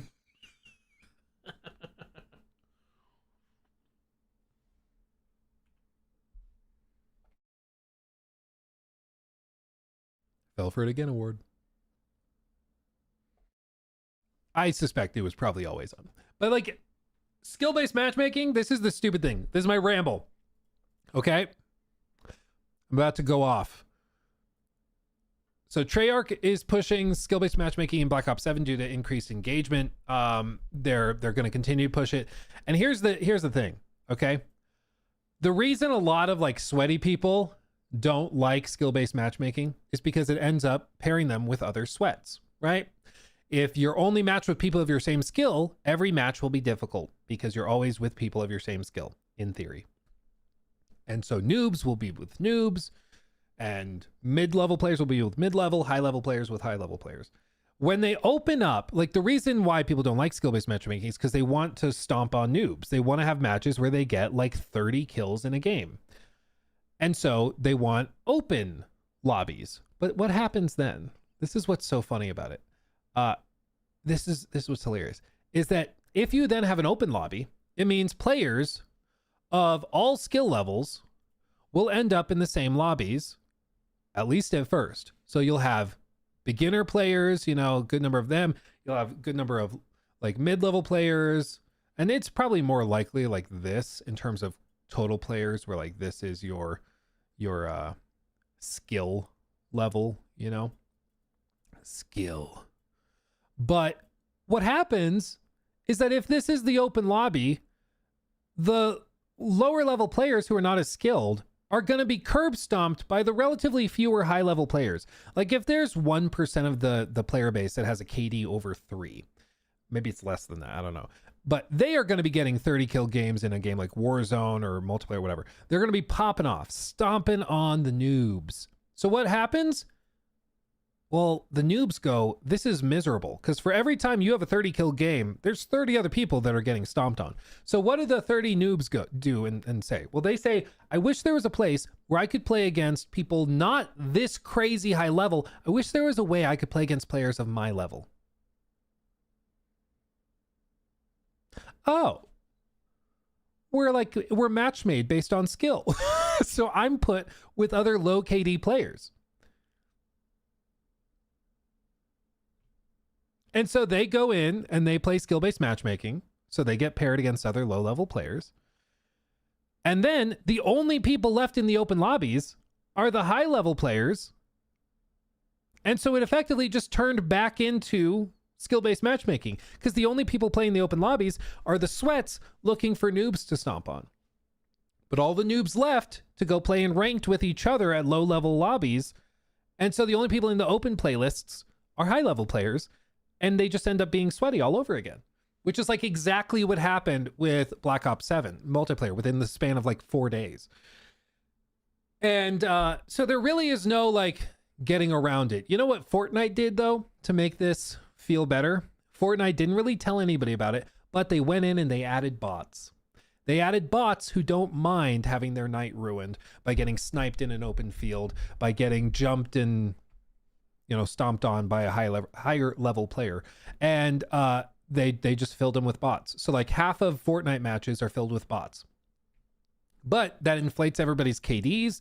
They have data that shows that when players kill counts are higher, they report having more fun. So they put in bots that suck, or at least are worse than you.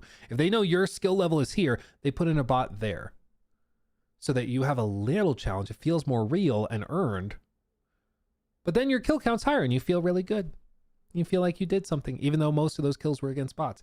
Like, there is no ultimate fix for this. Like what high level players, what sweats are hoping for is for low level players to get stomped on. But the low level players are just as valuable a lot of the time to companies like Activision as the high level sweats. There's a lot more low level players than there are sweats. I'll tell you what, a lot more.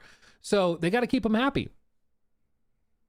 And so even though there's a very vocal minority of like high level players looking for the chance to stomp on people, there isn't really a way of doing that without making either a lot of other players miserable and having like no ranked option and you just have open queue. That's a game did that. It was called X Defiant and it didn't work out too well because I played it. Me and my friends and siblings, we hopped on because we were playing a lot of Overwatch at the time. We hopped on to X Defiant and you know what happened? We got stomped on. Like 3 matches in a row. And then we uninstalled it and didn't play it again. It was fully open queue. The sweats went in there. They were having a good time stomping on us. And before we could learn the game to not get stomped on, we were so miserable that we just kind of gave up and went and played something we already knew and could have more fun with. And a lot of people did it. And so then the only people playing X Defiant were sweats, who then were complaining that every match was sweaty. It's like, yeah. So if you want to stomp on noobs, the noobs have to have a good time too. Otherwise they will just leave.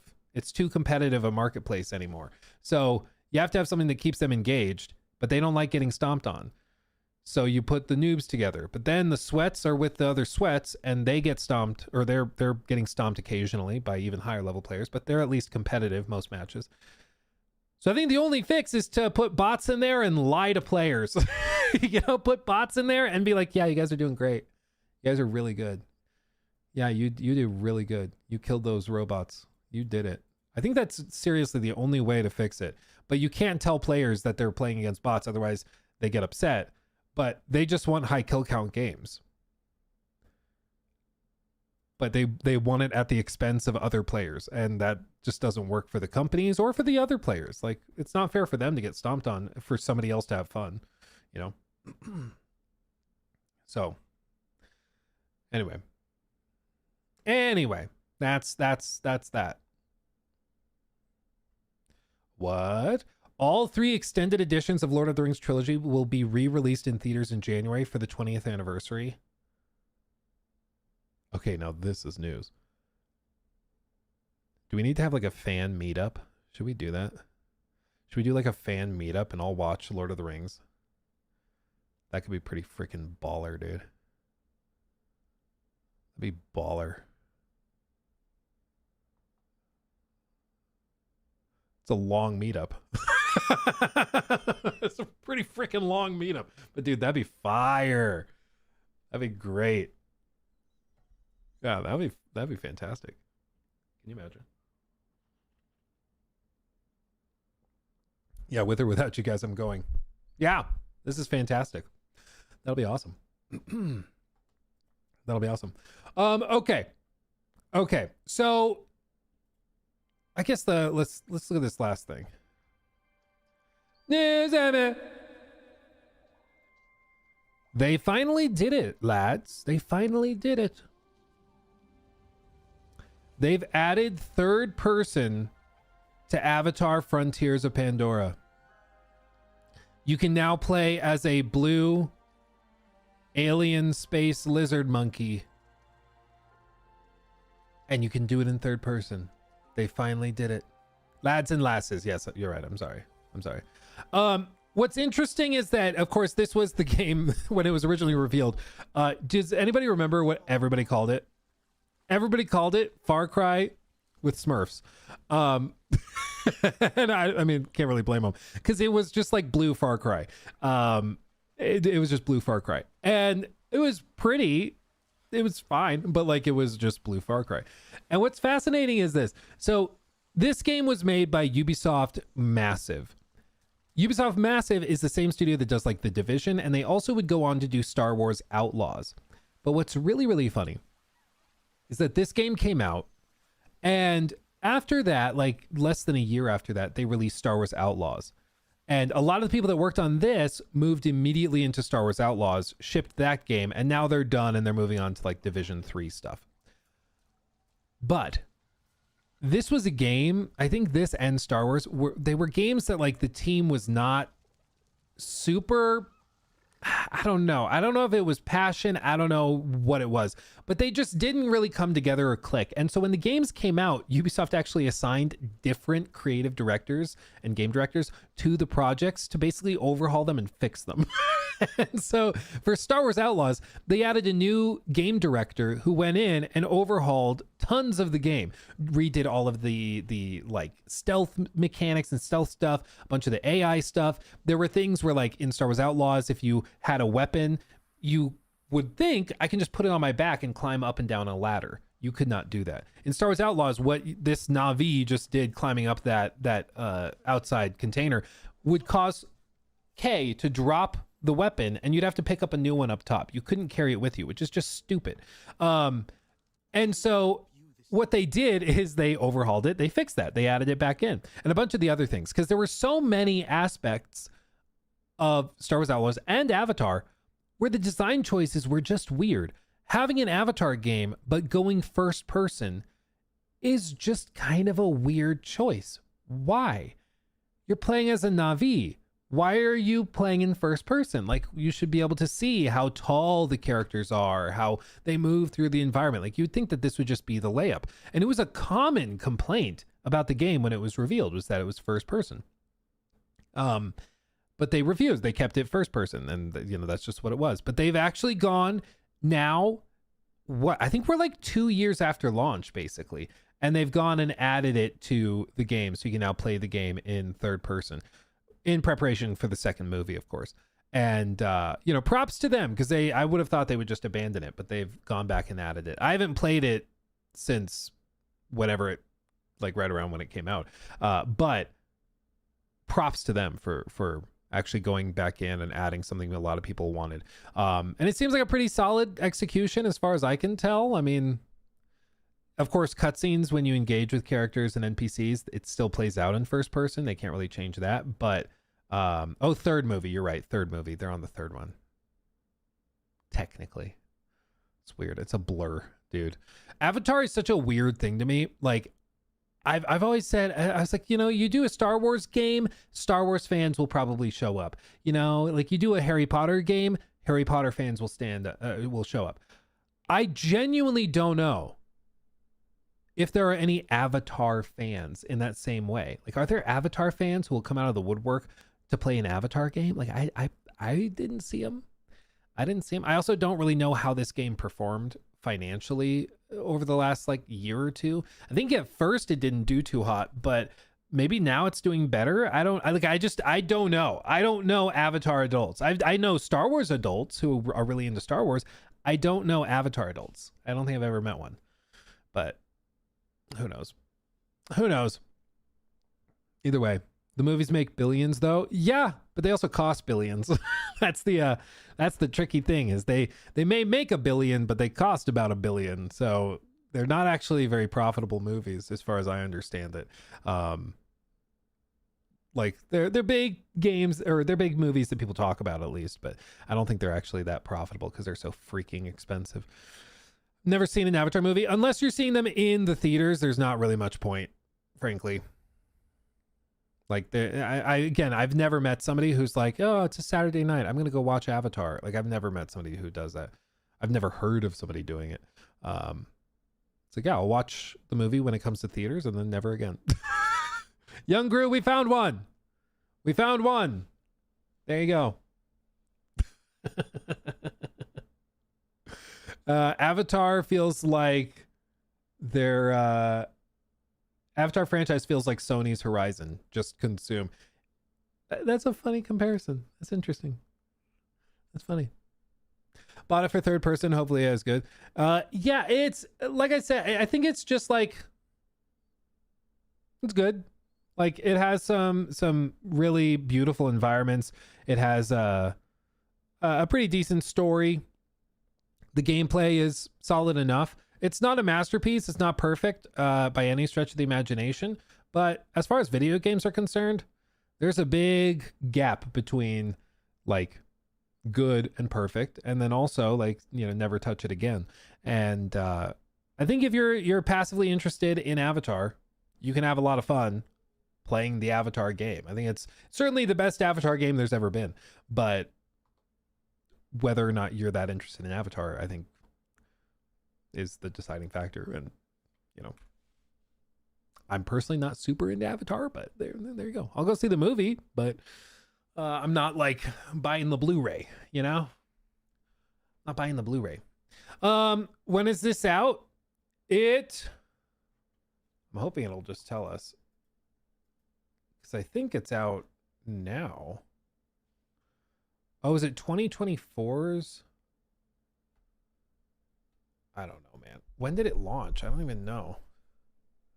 Avatar Frontiers of Pandora, third person. I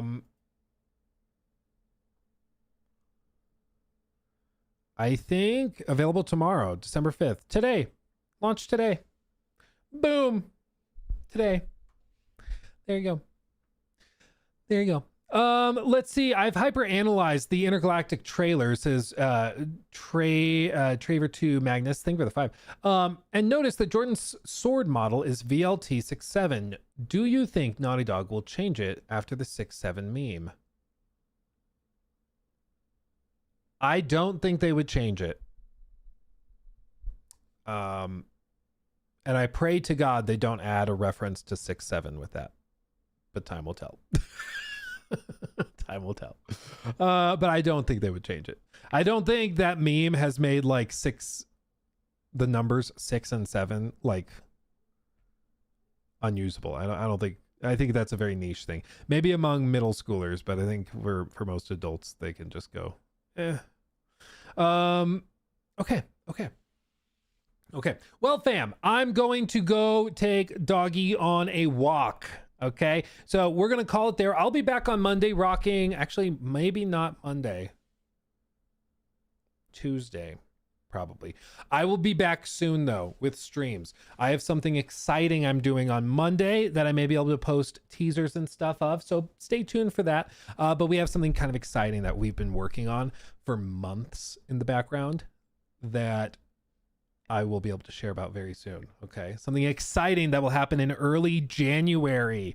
You have no idea. It's pretty cool. So I'll see you then. See you very, very soon. Okay. Have a fantastic weekend, everybody. Stay warm. Happy holidays. We'll see you soon. Hugs and kisses. Bye-bye.